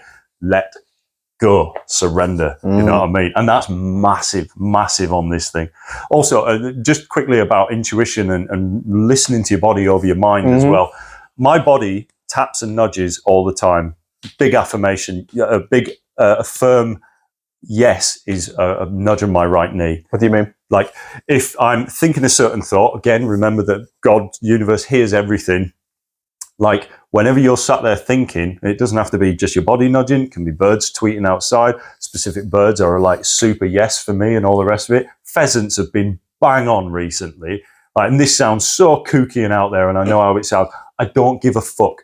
I listen to because we are all one with everything, but everybody's so in the mind all the time that they're missing all of these signs and signals from the universe that is always trying to get you onto your highest timeline. Why is it always trying to get you onto your highest timeline? Because you are the universe and it wants what's best for itself at the end of the day. So listen to these body taps and nudges, and you can feel into what it's intuitively trying to tell you, you know? Like, I only say that they positively affirm whatever it is that is going on within my mind. Not to say that I'm going to attach to it positively or whatever it is, but when I'm thinking a certain thought or whatever it is, and I'm sat there in meditations and I'm getting these body nudges, that your nervous system is the divine. Okay? Your nervous system overrules the mind, everything. Your body knows better than your mind does. Same with your gut instinct. If you want confirmation on any of this stuff, listen to your body, listen to nature, what's going on around you that's constantly trying to talk to you.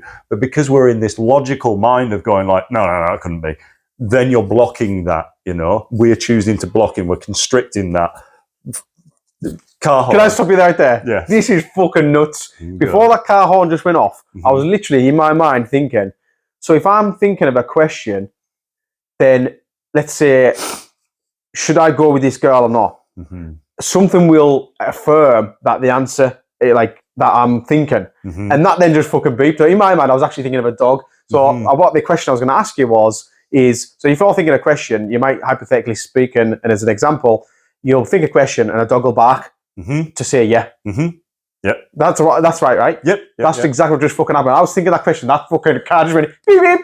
Yeah, go on, son. Exactly. That's it. Fuck. I love it. Real time. Do you know what I mean? It never stops, this stuff. Just because we're in a podcast and all the rest of it. It's still everything trying to speak to us all the time, That's like, exactly my thought at the time. It couldn't have been any better. And you pointed to it as it done it. Yeah, there you go. Bleep on the phone or whatever. It's confirmation. It's confirmation. The universe is like, yep. That's a new one for me. I've never heard about that. Listening to the nature and nudges and body taps and nudges. You'll notice it now. And then this, when you start to really tune into this and this, then you start to become one with everything. And when you start to become one with everything, you realize that this feeling of like you can surrender so much easier to it, because you realize that it's like with the people who, you know, the brother and sister who came away and came back together. What pulled them together? Did they have any conscious control over that? What are the chances? What are the chances of it not happening? Because that was written in. So it's almost like the more you surrender, the more that you let go, and the more that you listen to your body and not your mind, you move out of that place of logic and into a place of magic that can't be proven by anybody other than subjectively yourself, you know. And that's the amazing thing, because then you start to go, whoa, and then you start to speak about it to other people and they go, oh my God, right, I've got a story for you that I just thought was a coincidence. Then you're expanding they're expanding their consciousness through the interactions that you're having. You're activating people all the time then, you know, just by bringing people into that higher level awareness of stuff. And it's nothing that, you know, prove it.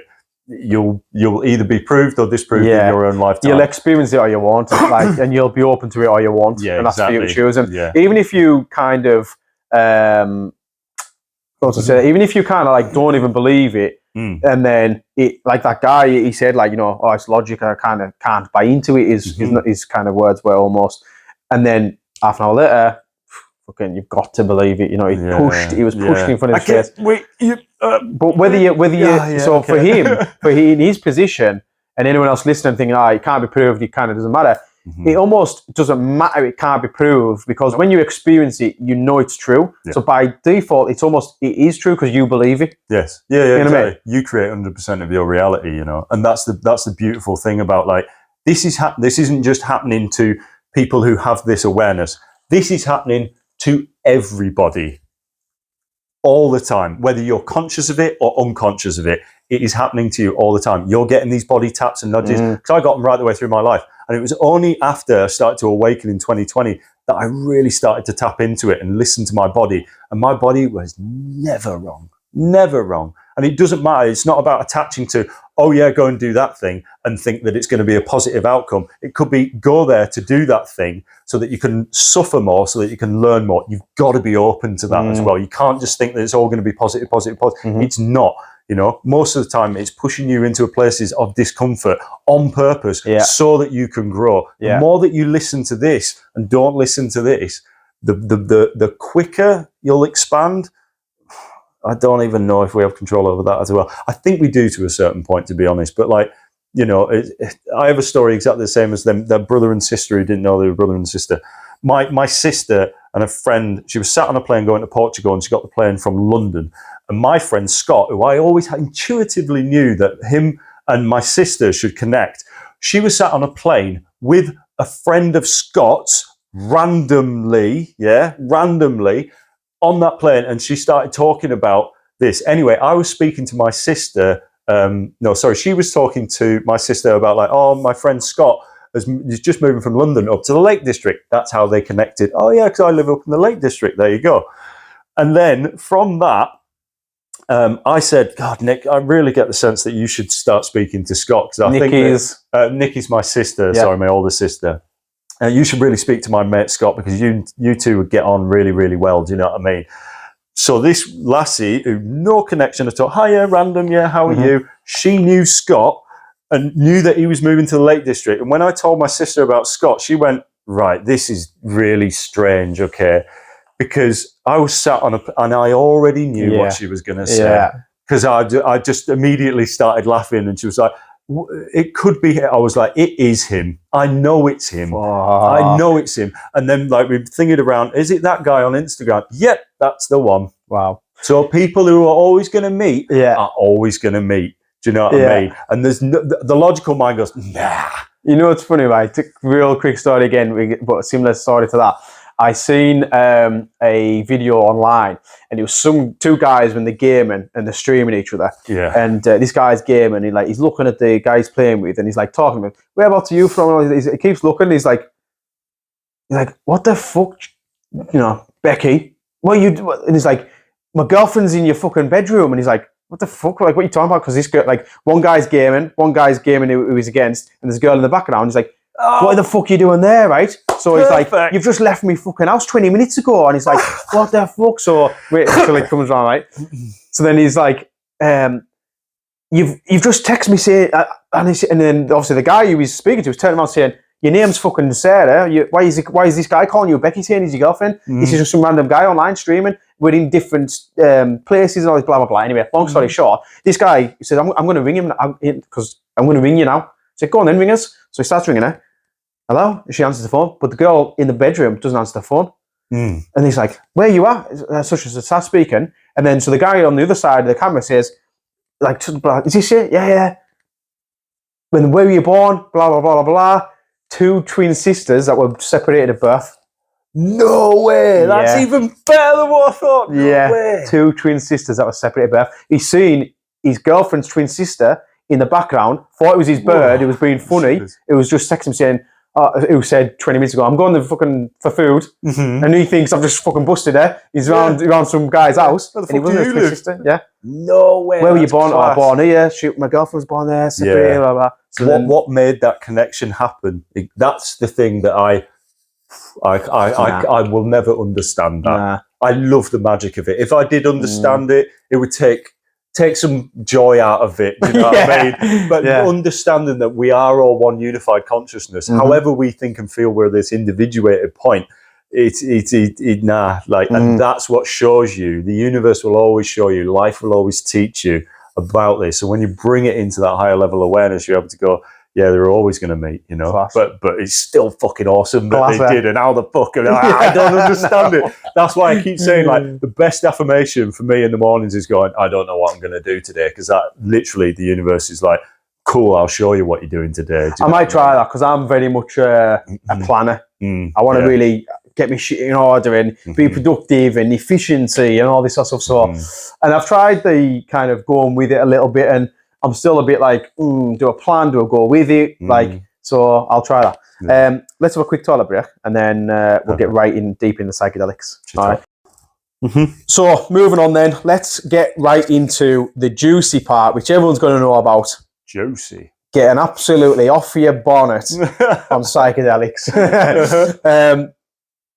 In this world that we live in, everyone loves an escape of reality. Me included sometimes. However, psychedelics, for people watching, psychedelics are conscious altering substances that you take to, well, whatever the intention is after. Some people take them to fucking literally get off their heads. And have a dance. Some people take them for emotional growth, spiritual growth, personal growth. Psychedelics include magic mushrooms, ayahuasca, DMT, which we're going to talk about. So let's get into the deep kind of your psychedelic experience, essentially. Let's go right to the very beginning. Obviously, you were depressed, you were suicidal, and then is that when did DMT come on your radar? Like, what was the kind of lead up to that massive spiritual awakening that is probably the heart of this conversation and why you're here, essentially? Well, I remember back in the day, like I was always a bit put off by psychedelics because I was always scared of my shadow so much. Do you know what I mean? So you always knew about them? Always knew about them, yeah. And you've done little bits of mushrooms here, there, a couple of grams every now and again and stuff when I was younger. And then I remember it was 2012. I went to... How old are you, by the way? 36, yeah. I went to... Was it Wicker Man? No, it wasn't Wicker Man. It was Soulfest. Went to Soulfest. No way. And in 2012, and I remember having like 5 pills, do you know what I mean, Eckies and things. And then I had like not stupidly, I understand it now, 2 tabs of acid on top of that. Oh, it fucking spun me out, mate. Like, it spun me out, but in a really good way. Like, it was too much for me. I was totally overwhelmed by it all. It was raining. It was a shitty night and all the rest of it. I was away from everybody else. I was sat in my tent. My mate came back from dancing. His face was just doing all this shit. It was horrendous, you know what I mean? I'm getting anxiety thinking about it. Yeah, exactly. That was it. And then we were like, walking into the thing. Anyway, but basically that put me off doing psychedelics for the rest of the time, basically, up until the fact when I did DMT. I did a few little mushrooms every now and again because I always going picking and things. Was that more of a intention of, hey, it's fun? Yes, yeah, that was like, I'll go and dance and all the rest of it, and stuff. And then anyway, that I now know why that was. It was so I respected them. Do you know what I mean? You always get these challenging. I don't like the term bad trips or anything. You get challenging trips, And so anyway, leading up to 2020, I don't know what it. No, I do actually. I was watching Joe Rogan on the podcast, and he was mentioning DMT with like Graham Hancock and things like this, and I was just like, that shit sounds fucking interesting. Like, you completely leave your body and you're not here anymore. And stuff. Sounds good. Yeah, exactly. And I was just like, it was weird because on a soul level, my soul knew that it was like, get intrigued by this stuff, So anyway, I remember sitting there in 2020, and after this big depression, went on to antidepressants, and then I weaned off the antidepressants for a wee while, and then went out. Had a really beautiful day, took pictures of mushrooms, couldn't be happier, and I just knew, like, I'd had it in my drawer for 3 months, got it off a guy at work and things, really pure stuff. And I was like, today's the day. So I went upstairs, loaded 10 milligram in, which is like a starter dose, basically, just to test the water. Oh yeah, cool, this is quite nice. Oh yeah, I feel really relaxed. So that put me into the right frequency, the vibrational state, just like, cool. So anyway, I went downstairs. The voice in my head, guides going, go downstairs and load up yourself 50 milligram. On you go, Sam. Right, that's what I heard. And it was just like, okay, right. Went down, loaded up 50 milligram. Didn't question it? Did the what? Didn't question it? No. I knew. Wow. Soul level took over my awareness. It was like, I was always so scared of them, like terrified. Why would you do the one that literally rips you out of your body and takes you away? Because I had no control over it. Is DMT the most powerful, would you say? DMT's pretty powerful and it's very visual. 5-MeO DMT, which is one's known as the spirit molecule, that's DMT, and then you have 5-MeO DMT. These are both entheogens. Entheogen, when you break down the word, means from within. So you create it from within. You can create DMT through breath work, through squeezing your mully band and things like this and getting all the Kundalini energy flowing up. And so, or you can just go into meditation and do it as well. It doesn't have to be in this state. So anyway, that day, I remember taking the 3 talks of just normal DMT and then the dimethyltryptamine and doing the 3 talks. And I remember everything, like first talk, everything started to go a bit like, who's it? Paul Smith says it, the comedian. It's just like everything started to go wavy. Like that. That's the way he describes it. I'm like, yep, that's bang on. But everything starts to fractalize almost into like hexagons and things. Second talk, hold that in for as long as possible.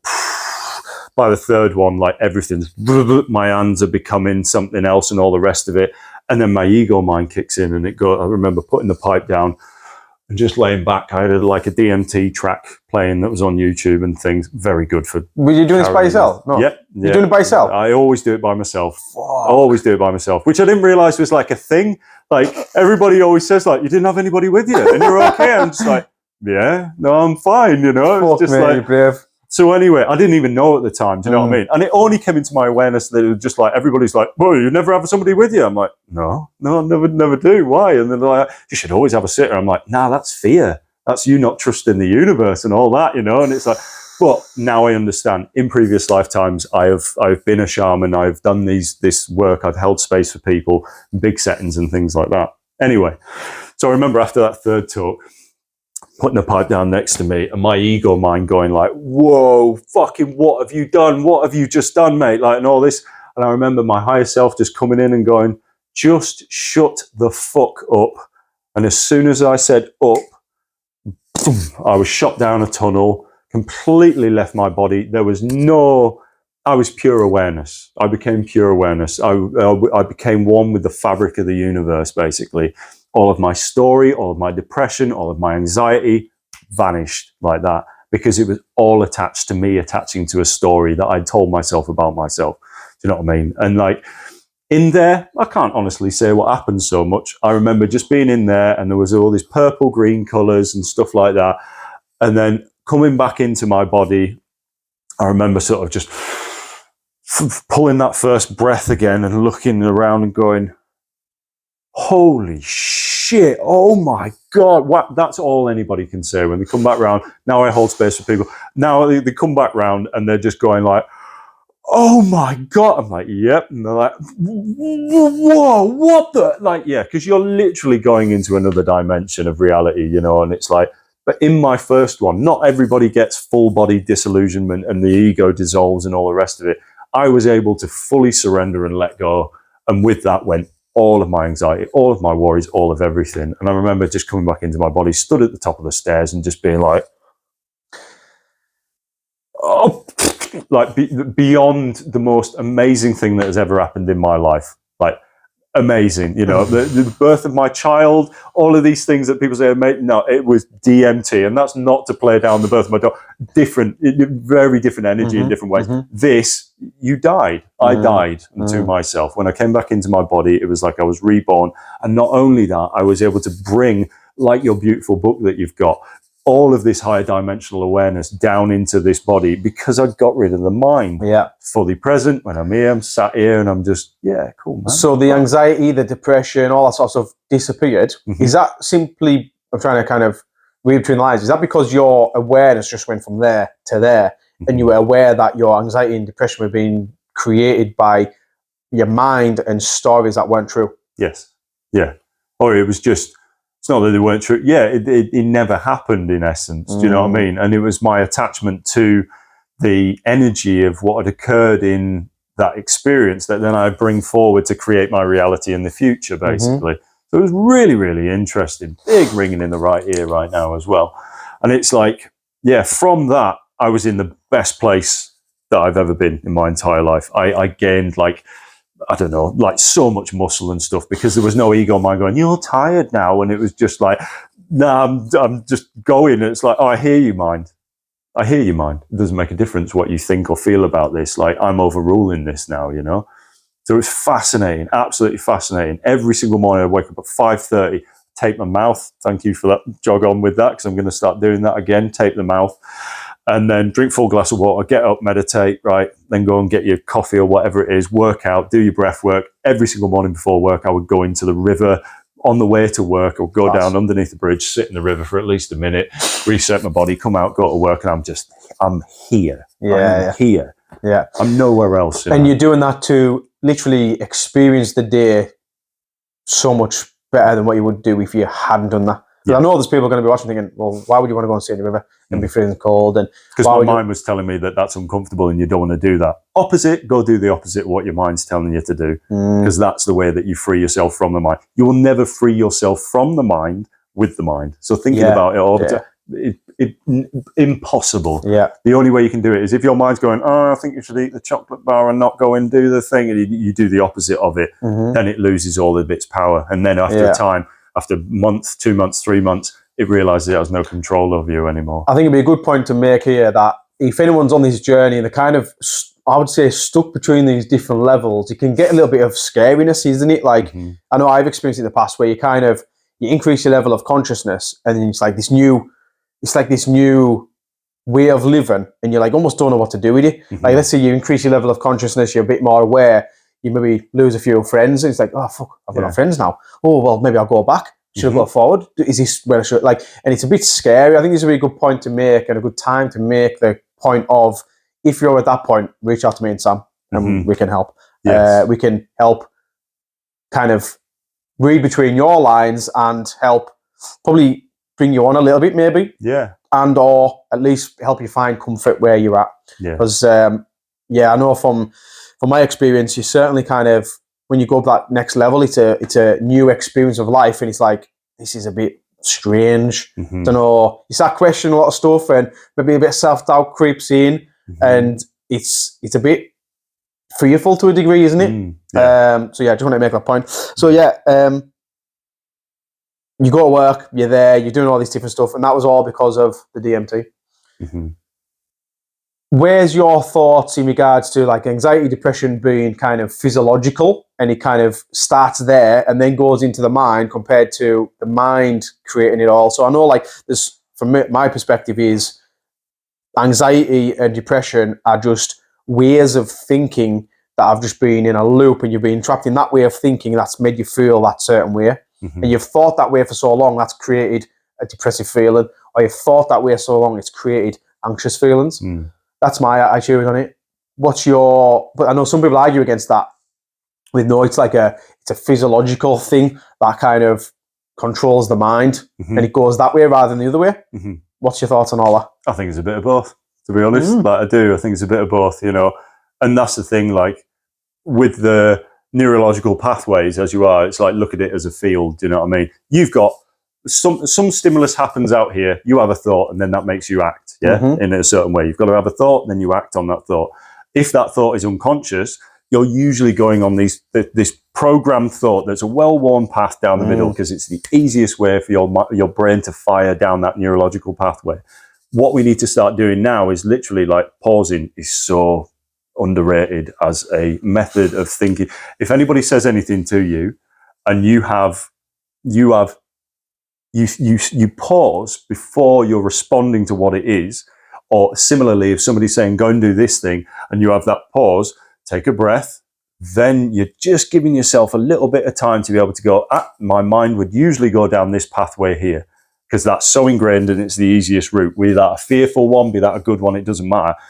And then, like, what it's about is literally pausing, reprogramming, going, oh yeah, there's that thought, and that's making me feel like this. So that thought is creating the energy within your body. Then that controls you, because you're being controlled by your emotions. If you pause and take a breath, you're giving yourself a bit of time to be able to create a new neurological pathway that is more aligned with a positive sense, or something that's good for you. More beneficial. Exactly. And that's it. That's what I help people to do as well, is just pause. Like, there's no need to and a lot of the time, like, we speak too quickly because we're scared that, oh shit, if I don't speak too quickly, then people aren't going to think that I know my shit, or whatever it is. That's all your ego, fear mind kicking in. More often, people feel more connected to you when you pause, because you're actually taking in what they're saying, and then you're able to respond rather than react out of an emotional response. You can have the emotional response within your body, but don't let that define your response to whatever it is. Do you know what I mean? And that's something that takes time to be able to reprogram. Do you know what I mean? Hope that answered the question. Cool. So DMT then, let's kind of continue on the DMT / psychedelics topic of conversation. Is there anything else you'd like to kind of maybe put across on DMT's behalf of how and why it can be so beneficial? Because obviously, in your experience, which everyone will have their own experience of DMT, it's not like that's what you get from DMT. Everyone will have their own version of what they get from it, right? Why should someone who's watching consider it, look at it, have it on their radar? Why should they look into it further?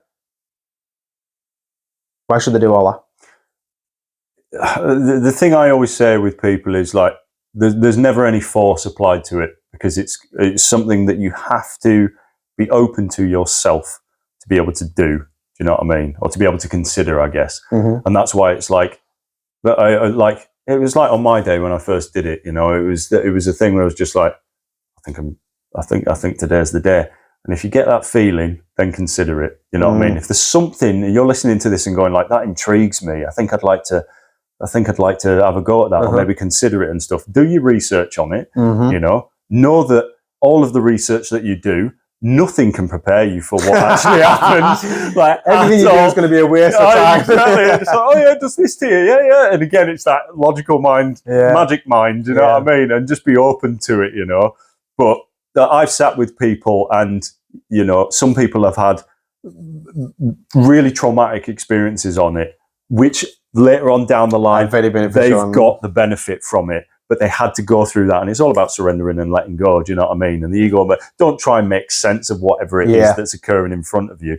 Just feel the energy of it. Do you know what I mean? I can't actually say what happened in my first one. I don't know. But all I know is when I came back into my body, it was just like I died and been reborn, and I had fresh eyes on everything. And literally I was looking at the little patterns in the leather and stuff. And I'd be like, wow, look at all the stuff that's gone into making that and all the rest of it. But that's it. If you're thinking about considering it and you're getting a good sense of, again, feel the energy. If the energy's there for it and you think you're ready for it, then most likely you probably are. You know what I mean? That's why I don't doubt anybody who's saying like, I think I'm ready.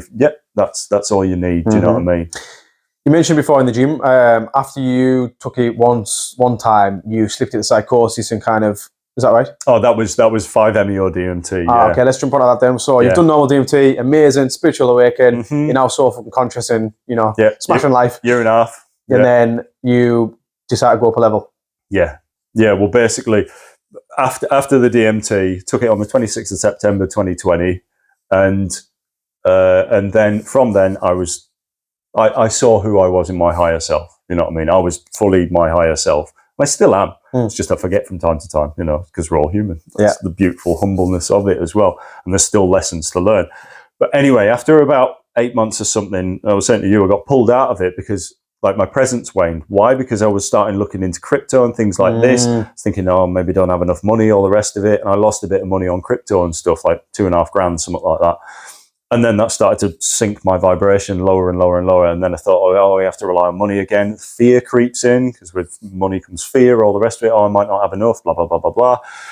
And then all of a sudden, it's just like when you're around people who aren't maybe vibrating at the same frequency as you, or you're not in a co-resonance with, then the universe starts to make it uncomfortable, so that then you shift and move into a place where you are able to be your true authentic self. Not everybody is going to accept you in that. It's like you know, it's like people think you're arrogant and all the rest of it. And I had all this, you know, sat with my ex-partner's mum and stuff. I remember coming in and just being like, I think you're fucking arrogant, you are, and all the rest of it. And that just broke my frequency lower and lower. And then all of the everybody always says this, you know, they'll get the bliss state for so long, and then what goes up must come down. It's law of the universe. Like it's like that, a wave. Okay, just you getting okay with that and being able to navigate that without going, oh, this is good, this is bad, this is good, this is bad. That's what it teaches you. So then you have to go into another state, and then I sank down into another depression. And I was like, right. Then Bufo came around at just the right time. Bufo is this 5-MeO DMT. 5-MeO. DMT, yeah, basically. And that's the spirit molecule is called DMT. 5-MeO DMT is called the God molecule. This is the strongest that we know so far, strongest psychedelic that you can take, basically. Not as visual as DMT, but it's all about feeling. And by fuck did I feel. Fuck me. Like, my intention with it, I'm not going to go into my intention with what it was, but basically just a quick question. Do you not go into that because that's personal to you, and that's kind of... Is it a thing of...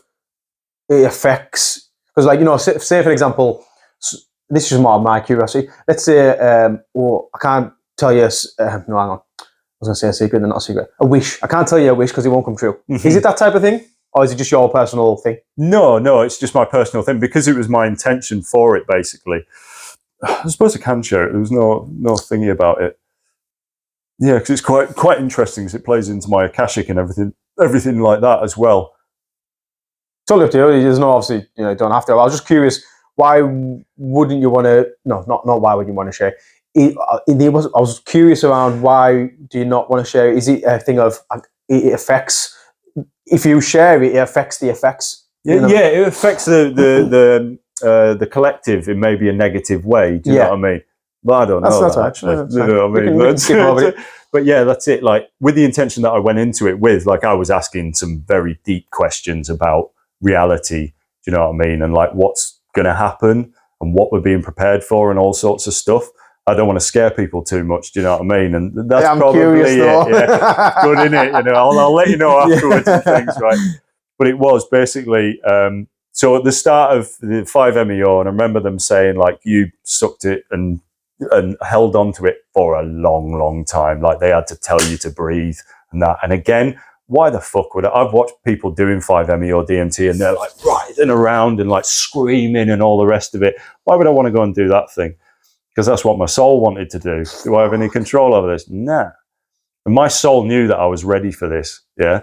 So anyway, I've been to heaven, been in the bliss state, know what that feels like. Okay, you're a powerful healer, Sam. You need to feel what it feels like to be on the opposite end of that. Okay. So literally in that, I remember smoking it, lying back, and I was ill that day, funnily enough. Like, and every time that I've done it since, I've been ill as well. It's the universe shifting stuff around energetically within your system to get it ready and purged out for like ill before or after? Before, right. Yeah. And that didn't put you off, like going into it not feeling. No, I remember ringing them and saying like, "Look, I'm a bit off today." Do you know what I mean? Like, and they were just like, "It's up to you, Sam." And I was like, "No, I've got to go and do this regardless." Do you know what I mean? I just knew. Knew was the time.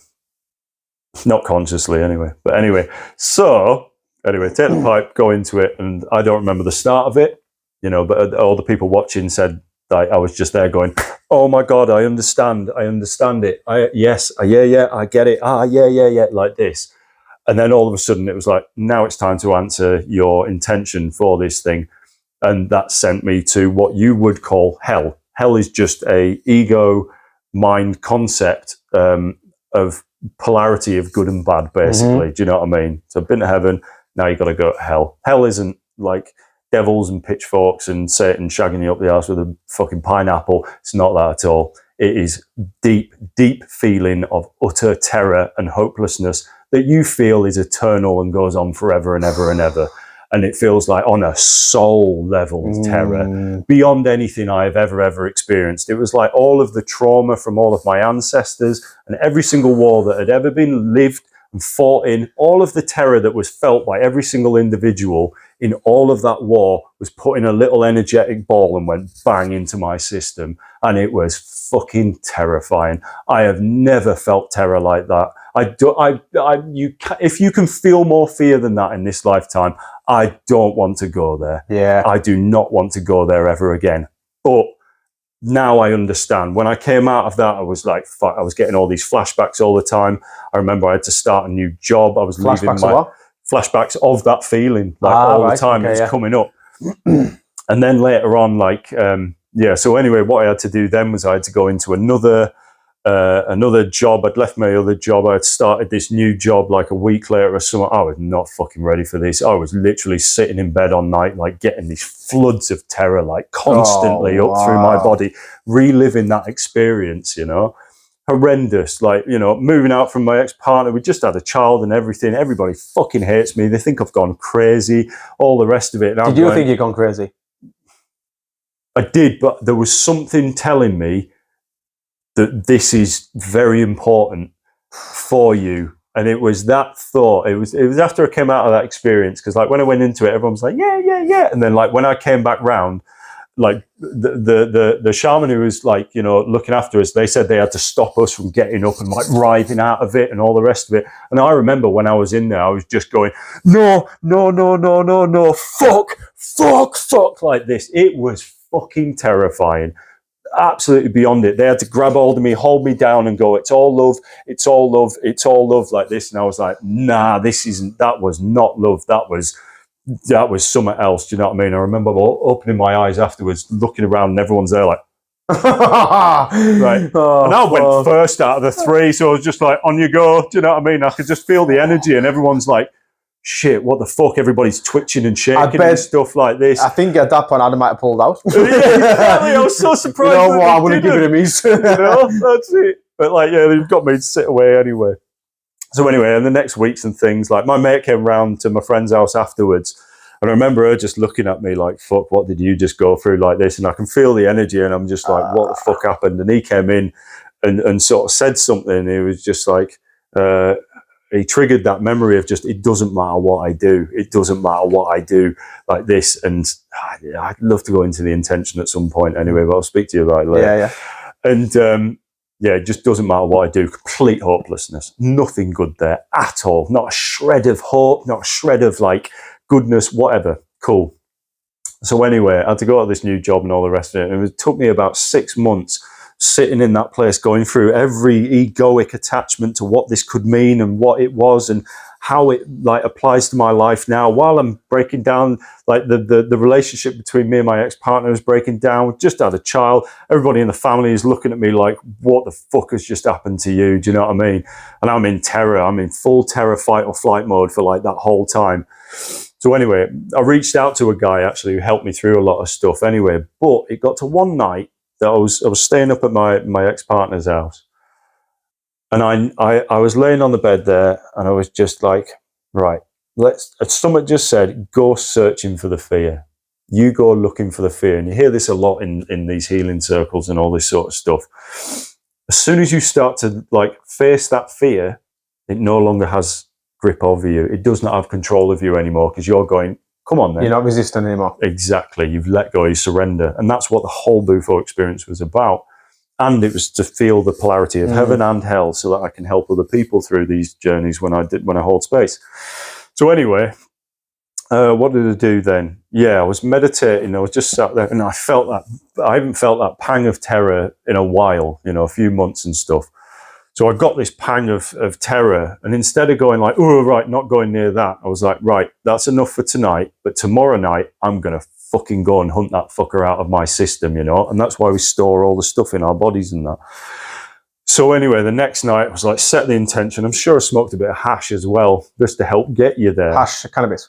Yes, yeah. And then like just a bit of hash to get me there. And then literally I went like, I just started repeating what it was that I experienced in the Bufo, which was just like, fuck, fuck, fuck, fuck, fuck. Oh my God, it doesn't matter what I do. And I just kept repeating that. And then all of a sudden this feeling came up and out of me, burst here.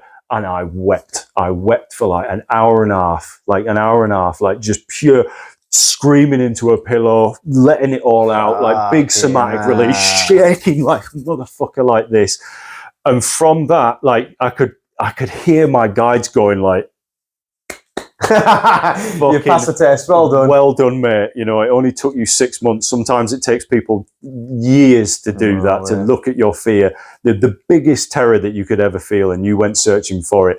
And then they just said like, "Go and try and find it again now." And I was like, fuck, fuck, fuck, fuck, fuck, fuck. It's gone out of my fucking system, And that felt as though it was my all of my ancestors' trauma, karma, collective karma brought down to me, given to me, and I was the one who was able to be strong enough to be able to purge it out of our collective system. And then so you broke that cycle almost. Yeah, that karmic cycle, is it? Yeah, and that's what in my Akashic reading, I didn't understand it from that perspective. In my Akashic reading, Susie said to me, she was just like, right, one of the things that you've come down here into this earth realm to do is you've entered into the family that you're into in order to be the cycle breaker and rid their collective karma from the thing. And he's like, and they said to me, like, your guides want you to know, Sam, if you did nothing else in this lifetime, what you did in this lifetime usually takes people 5, 6, 7, 10, 20 lifetimes, and you've done it and you're already still young. It doesn't matter what you do from this point onwards. you can do whatever you want in this lifetime. You've done enough. Well done. They really want to give you credit for that, because there's not many people who could do that, especially in the circumstances that you're in, to be able to purge that out of your system. So well done. Go and enjoy your life now. Do you know what I mean? So it's like, I know I've had the strongest like lesson already given to me, and like, what were the chances of me not doing that? What were the chances of it thinking, and this is where it goes back into synchronicities, why would I go and choose to do that thing? That looks fucking terrifying. Yep, go and do it, Sam. You know, so it's like, well done for you. You know, just go and enjoy life, have fun. Basically, that's what they keep telling me to do now. So yeah, from that I learned the most out of that. And in a microcosm macrocosm sort of sense, whatever's happening or occurring in anybody's life right now, and they're resisting it, all of your suffering is created by your resistance to what is. As soon as you surrender and let go to it, you find power like you've never known that you had, because of your ability to, instead of running away from the fear, if the fear's doing this and you're going, as soon as you turn around and you go, hang on a minute, what's this? You realize that the fear is an illusion, you know, and that's the way that you are able to truly live who you truly are without those fears, without that attachment to that, oh, this is going to happen if I do that, and all the rest of it. And I still ebb and flow with fucking positivity, and some days I wake up and I feel like shit, and that's all right too. That's just a human experience, isn't it? Exactly. Yeah. And you've got to be really, really gentle with yourselves in this lifetime right now. This is a dense reality. This is the densest place in the universe, apparently, to come and learn lessons. So if you're here, well done. That's it, you know. When you're talking about that, a thought in my mind is, and a question, I guess, is it worth it? Why is it worth it? And or again, coming back to the question of, well, okay, you do this crazy Bilfo thing, you have 6 months of fucking hell on earth to a degree, and now you are saying how kind of amazing it is and how many lessons you've learned and all that, bringing it back down to feet on the ground level. How has it helped? How do you show up now in life differently compared if you had never done it? Yeah, I turn them differently, because the person who I thought I was before these experiences was a limited form of who I am. Like, in what way? You and I, in the way that I was holding myself back, I was compromising myself, I wasn't being true to myself, and because I thought that I was just this little thing that had no power over anything, do you know what I mean? And it's just like, I am that little thing that I have no power over anything, but at the same time, I'm also this expanded consciousness as well that has the ability to do whatever it is that you choose to do in this lifetime. It taught me humility. It taught me patience. It taught me not to react to things in ways that other people do. It taught me so much about myself. It taught me love for myself. Do you know what I mean? And it also taught me the fact of, like, you and I are completely the same with this, Kieran, as well. When we die and we get up there, the way that I want to sort of, like, you know, when God stood there next to you and you get your life review and all the rest of it, you want to be able to go, yeah, and God go, yeah, well done. You know, high five, motherfucker, well done, good for you, because you're a good person. Do you know, it makes us feel well up now, do you know what I mean? Because it's like, that's where I want to get to in life, you know, and fuck all these limitations. Like, all the limitations are constructs that society's put onto us and we've believed about ourselves. You're just this little thing, you know, you can't change anything. Nah, every single person out there has the ability to be able to go on and inspire yourself first and foremost, and then go on and inspire other people. That has a tangent effect that changes everything. You change your little bit of consciousness by changing your awareness and your perspective that you have for yourself, then that filters out into the rest of consciousness. You can't change anything out there other than changing yourself. This is the only thing. If you are conscious, you can have control over. If you're not, then you're running off preconditioned programmed thoughts that are only keeping you in a loop. But they're also there to help you realize that, by making you uncomfortable, by making you, you know, sort of like complacent and just like, oh, I won't do that today. And I still have them days as well. And that's the beauty of it. Like, enjoy it all, you know what I mean? Enjoy it all. But you want to be who you are. And after you die, you don't want to get up there and regret anything and say, oh shit, I wanted to do that in life and I didn't do it. Why didn't I do it? Because I had a thought telling me that I couldn't, or whatever it was. It's just a thought. It's just a thought. But yeah, that's the beauty of it. There's a phrase in terms of regret. There's a phrase I often use against myself. I'm using a while actually thinking about it, but it's somewhat along the lines of, I won't regret doing it, but I might regret not doing it. Yeah. And I kind of always, like, even if it's just something as little as a little lake dip or something, I'll be stood on the side thinking, oh, it'd be nice to go in. It's been fucking cold. Yeah, exactly. I can't be asked getting What a changed. nice cream. Yeah. And then I'll be thinking, I might regret not getting in there, Yeah. but I won't regret getting in there. Yeah. I might regret not doing it. Yeah, exactly. But I won't regret doing it. Yeah. And I'll fucking do it. It's the same with anything, isn't it? Mm. Anything that you do in life, we can half-arse it and all the rest of it. And it's the big thing to that as well, like procrastination, when we're sat there and it's like me cleaning the fish out, it was a bit dirty, I'll leave it till tomorrow. No, fucking do it now, mate. And then I find enjoyment in doing the things that I didn't think I would enjoy doing because I had a thought that was going like, don't do that thing right now.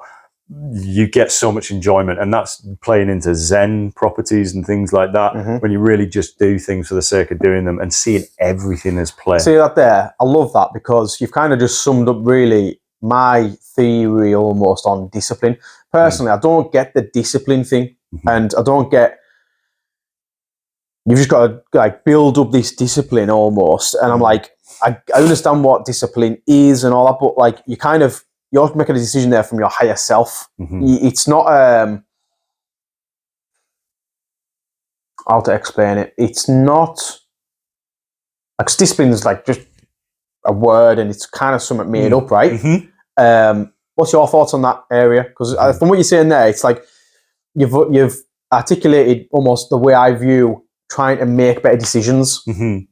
But because a lot of people think I just need more discipline, and right, I'll go and do a few things I'm not comfortable doing, and I'd argue the case half the time them uncomfortable things are things they actually are comfortable with. Yes, like. I realise this day and age, a lot of like challenges, and especially the Goggins and people of the world, are really inspiring people to take on these challenges. But I think a lot of people go to the challenges that are a little bit more inclined to. It's a little bit more of a comfortable challenge. Top example off the top of my mind is like, let's say I'm a really fit physical guy, and I want to take on a marathon. I'm a fit physical guy.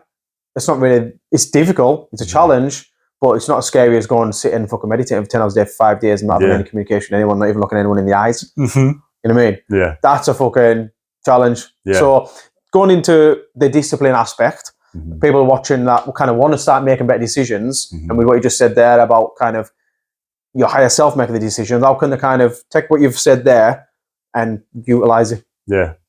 Just go and do the thing that it is that you've got written down, or, it can be something really menial as like washing the dishes or something, you know what I mean? Like cleaning dishes, actually, like you're looking at it and go, oh, fucking stack of these and all the rest of it. As soon as you start doing it, there's something about the cleaning that brings you into presence, you know what I mean? Because you're washing all the rest of it, it takes you out of your mind, and then you start to enjoy it, and it's like what you said, it's really beautiful. I've never heard it said like that before, so thank you. But it's that thing of just, don't think of these things as challenges. See them as fun. See them as a joy to do, and again, change your perspective on what this thing, this is going to be really hard and all that. No. It's just going to be what it is. Yeah. You're labeling this thing subjectively from your perspective of wanting to do it or whatever, with that negative mindset. Just go and do the thing that it is, and you'll find joy in that. The more that you do this, the more that you can do that for whatever it is. And I still wake up, I look at my shoes like Goggins does, and I go like, right, I'll sit there and I go like, oh yeah, I want to go for a run today, but I don't really. As soon as I'm honest with myself about the thing, I sit there and go like, I don't want to do this today. My energy releases, and I'm like, oh, now I actually do. And I'm getting my shoes on, and I'm finding it a lot more easier to be able to bring into actuation. Do you know what I mean? So it's just like, just go and do one of the things that you've got on your list, if you have a list. If not, make a list. Do all them things, or paint the room today or whatever. You'll find presence within it, and that then leads you on to go like, oh, well, if I really enjoy doing this thing, what else can I enjoy doing as well? Yeah. Oh, everything, to the point where you can enjoy everything there. Yeah, later on down the line, like they always say, it's like, as we've been conditioned to believe that death is this bad thing and all the rest of it. In society, I can't remember who said it, but somebody said, like, look at the man at the funeral who's smiling and happy, because they realize that they get it. They understand that this is just a transition. Everything is just a transition, we transition our consciousness and leaves. Why be upset and sad? The person who's died doesn't want you to be upset and sad, not unless they're a real dick in the spirit world, but they're probably not. As soon as they leave the body, they're like, oh my God, I made all these mistakes and that was it, I learned lots. but just recognize like the joy in everything, you know. And it's like, that's one of the hardest things. When I came into this awareness of things, people who weren't at that level of awareness think you're arrogant. They think you're all these things. You know, oh, how can you just think that about death and all the rest? You're so cold and all the rest of it. Nope. They just have got a different perspective of reality than you do. No good, no bad, all the rest of it. But that is hard for people in today's society to break out of. But by you doing that, you're showing them a different way of being. And then that helps to liberate them as well. Through no force, you're just being yourself, you know? Yeah. Anyway, yeah, come over. No, it's all right. Good, isn't it? Yeah. Psychedelics, DMT. Obviously, you've done ayahuasca. What else? San Pedro. What's San Pedro again? That's the Wachuma. It's like a mushroom, you know, peyote basically. Oh, peyote, yeah. No, peyote and San Pedro are different. I didn't get much from that other than that realization that we were talking about before. It was just like, it's a bit like theatre, all this, isn't it? Yeah. How many times do I have to come back to heal this same thing over and over and over again? Yeah, do you know what I mean? But anyway, that's another topic for another time. But yeah, big realizations, like mushrooms are just incredible. You know, let's talk about them, because I like a mushroom. Yeah. I like a mushroom. I really like a mushroom. What was your first experience of mushrooms? Magic mushrooms? Fuck, I can't even remember now. No. Or even an experience you'd like to share off the top of your mind. What's a experience that I like to share? I'm trying to think. It was a really cool time, actually, that I was at my friend's gathering. And this was the first time that I really tapped in. Like, I'm always barefoot, t-shirt, shorts, no matter what the weather and stuff. When I'm on psychedelics, I just get a real sort of pull for that. And anyway, like, there's a big tent set up and all the rest of it. Everybody's dancing in there and things, and I'm dancing and stuff. And like, I was on, I don't know, not many mushrooms, to be honest. And I was just dancing around. And because I'm barefoot, I heard the oak tree that was just across the way go like, "Sam, come here," like that. And I was like, very clear as day. And again, this is talking about the oneness consciousness, you know. So I was like, okay, I went over to the tree, and like, as soon as I put my hands on the tree, like, I was just, I got this massive, like, it was almost like I became into the auric field of the tree. And a friend actually came up and took pictures of me and recorded it and things. But like, it was giving me all of these like information and like on an energetic level, but wisdom. I understood what it meant. There is so much wisdom locked up in trees, you know, and it's not just the trees. The trees are connected to the ground. That's the mycelial networks. That's the soil. That's the grass. We label all these things as that's a tree. That's a plant. Yeah. You're Kieran. I'm sat. Yeah. There's just is. It all just is. And when you really take away all the labels of everything, that's what the tree helped me to do, is just like, it's told me that all these different things, you look at my Chinese astrology, like 50% of my Chinese astrology makeup on the element scale is wood. You know, I have 0 fire, loads of wood, and then equal amounts of metal, water, and air, basically. Wow. That's my Chinese astrology chart. And that's what all the intuitive healers, like quantum healers, they tap into this system as well. That's the inherent makeup of what we are. Again, it's that, okay, I heard that from one person. Oh, now I discern it. Oh, you said that. That's funny because that matches up with all this. And then you start to build a bigger picture of all of this. It doesn't happen instantly. You'd really get on with Claire. I mean, you can't practice. She's an astrology teacher. Yeah. We can go so many different topics. I jumped in there, so you know.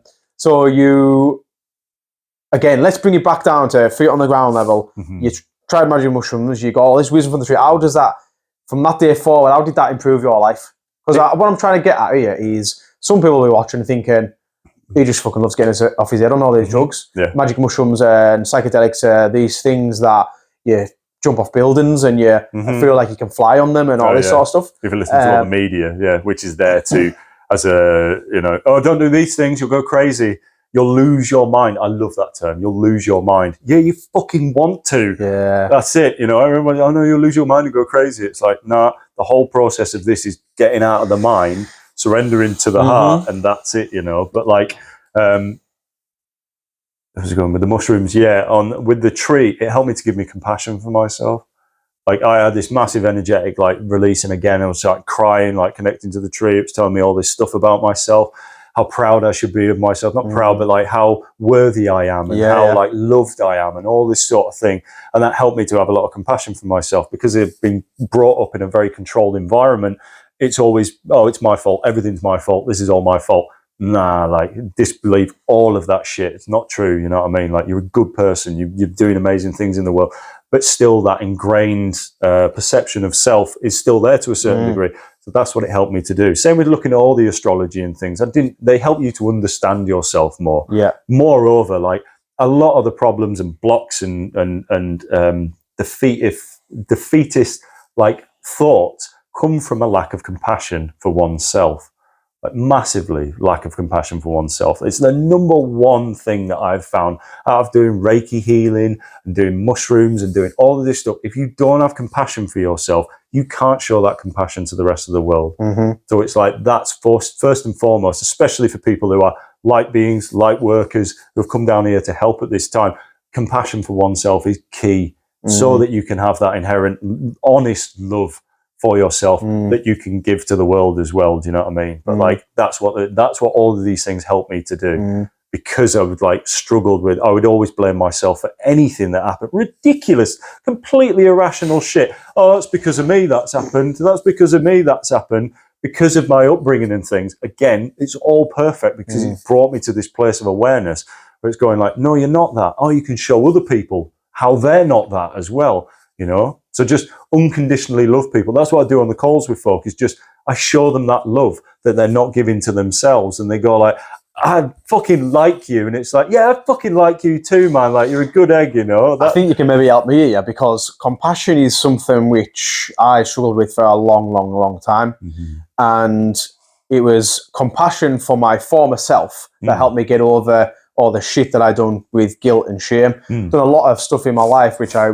wasn't proud of, basically. A lot of things. Haven't we all? That's it. Yeah. A lot of decisions. This will probably be quite relatable to a few people. A lot of decisions in the past where you think, I wasn't proud of that. Yeah. And even when I kind of go back there and think about it, there's guilt and shame emotions attached to that time a little bit. But I forgive my former self. I was, as Peter Crone would say, just doing my best at that time. Yeah. And I had compassion for my former self. Now, however, for me, I think I do struggle a little bit. Like, for myself, I think I'm okay with compassion a little bit. I know I fucking try. I try my best. I work hard. I am honest. I take responsibility. Now, for other people, let's say someone's in a little bit of a difficult situation, my default setting, and this may be my makeup of, I know I'm like a double fire type person. I struggle to have compassion for them because I think it may come down, I'm just kind of thinking out loud here, that they're not taking responsibility. But when you fully take responsibility, and I look at things very much in black and white, actions and consequence, I struggle to have compassion towards that. If they're, does that make sense? So if, like, let's say someone's struggling with a certain thing and their actions are creating that thing, I struggle to have compassion for them because I'm like, actions, consequence, black, white, stop doing that, get that. Does that make sense? So how can I get more compassion for other people? Because I'm very, to a degree, not vicious tongued, but slightly. I say things exactly as they are. No bullshit. And I'd like to be able to, if recalled on and I want to, develop a little bit of passion into that. Compassion into that. Yeah. Know that this person, whoever it is that you're, you know, I guess it's a judgment, isn't it? You know what I mean? It's like that is an external reflection of ourselves, maybe, because there'll be a part of ourselves that we see in that person that we're then going like, oh, I would never do that. But actually, on actuality, I look back and I think about myself and I'm like, yeah, shit, actually, I do that sometimes. And it's just like, I'm picking up on that guy's actions and judging it to a certain degree because there's maybe still a part of myself that I haven't fully forgiven or whatever it is. And this is the interesting thing about forgiveness as well, is like, what if I was to say, like, you know, in your life, you struggle with having compassion for, let's take the other person out of it and say you struggle to have compassion for yourself in that situation. What if I was to say to you that there's nothing even to forgive? Because you, at that time in your life, were running off preconditioned, subconscious, not aware. If you're not aware of it, it's like scolding a child for something that they've done that they didn't know they did, you know, and that's the way to look at yourself within that. And I'm great at this. I'm not, you know what I mean? Like, I still struggle with this massively. But now I realize, like, yeah, all of that stuff where I'd gone back into my life and had no compassion for myself and think, fuck, I fucked that up there and all the rest of it. I'm creating that and bringing it into the future now. But now I realize, Eckhart Tolle said it actually. It was like, what if I said there was nothing to forgive? Because you can't. And it's like, they're the people who were looking at them were going like, I can't believe you're fucking doing that, and all the rest of it. It's just like, they don't know that they're doing that. And that is the frustrating thing, isn't it? But the way that we remedy that is maybe not coming at them from a place of judgment or like, you should be doing this or whatever it is. Just turn it around and go, what if you looked about it this way? Which is so neutral as well, you know what I mean? What if we looked about it this way? And I'm not saying I do this all the time. Sometimes I'm like, you're a fucking knobhead for doing that and all the rest of it, because that's the journey. I love it. But like, if you would just say like, right, see what you're doing. And again, pause instead of reacting to it. Pause. Okay, right. Obviously, this person has something wrong with that part of themselves and they can't let go of that. So how do I get in there and relate to them? Hey, mate, like, I do this stuff all the time too, and it makes me feel really uncomfortable and all the rest of it. Then from that place, they're going like, oh, you're not judging me anymore. And then because as soon as you judge somebody, it really creates more resistance. And they go, fuck you, I'm not fucking having that off you. Do you know what I mean? That's the thing of it, isn't it? So what you want to do is unconditionally love them, which is hard. That is the hardest thing for the ego mind to let go of. Is just like, you've been a fucking knobhead there and all the rest of it. Like, can't you see that this is... No, they can't see. They can't see that. And you bringing light to that in a very compassionate way also shines a light on yourself as well. So when you're helping and speaking to other people, you're actually healing aspects of yourself as well. And that's why in the calls with folk, I feel that thing, and I notice certain tendencies about them, and I'll be like, oh yeah, that's something that I used to do as well. And I get the sense that maybe this person is actually a bit of a narcissist on the inside. But again, if I can unconditionally love him through that or her through that, then I can see the beauty in them. Then that will come out as well, and I'll heal aspects of myself. So it's not that case of like, I've got to be fully healed to be able to help heal other. No, get all that out of the vocabulary and all the rest of it. You've just got to be you in whatever it is and notice those aspects and have compassion. When you have compassion for them, oh, it changes your body and changes how you see yourself as well. Then going forward from that, you won't be as sharp-tongued or whatever it is. And if you are, fuck it, it doesn't matter, because that's an unconscious part of ourselves as well. Do you know what I mean? Easier said than done sometimes. But once you start to bring awareness to it, and instead of looking at that person and going, oh, I'm going to judge this person for whatever it is, go, what is it about myself that I'm seeing in them? Because this is just a big reflection. Do you know what I mean? But like I say, it's that thing of just, there's nothing to forgive because they're not aware of what they're doing. It's like with my mum, you know, if I was to judge her for this stuff instead of unconditionally loving her, it just, you're forcing something on her. She's going to resist and push back. And you're in this. What you want to do is go, I see you. I see you. You know what I mean? And they won't know what to do with that. Like mum always just like, oh, Sam, you're always this, that, and the other. Why aren't you drinking at Christmas or whatever it is? And I just sit there, I just don't want to, mum. You know, it's like, you go ahead though. You can do whatever you want. However she interprets that, it's about her. It's not about me. And then it's finding that balance with that. But the families are the hardest one to do that with, man. Like, you want to be triggered and tested. It's like Ramdas says, think you're enlightened? Go spend a weekend with your family. You know, because it'll just show you, nah. And you've got to be on it. That's why I say pause. And do I do this? Nah, sometimes I fucking bite my tongue and run off with it and all the rest of it. Brilliant. You know, it's a progression, this life. Do you know what I mean? It's like not having it, not thinking that it has to be all perfect straight away as well. Because that perfectionism, it ruins you, man. Like, it's like, and that's what's been bled into us, isn't it? It's like, I've got to get it right straight away and all the rest of it. No. Just be honest. One thing that comes to mind there is perfectionism, obviously, you mentioned there, and people almost not accepting their flaws and accepting themselves for who they are right now. In denial. Anyone who is watching that struggles to accept themselves as they are right now, what advice would you give them? Yeah, struggle to accept yourself. Just know that every single person listening to this and in the world right now is exactly where they're meant to be.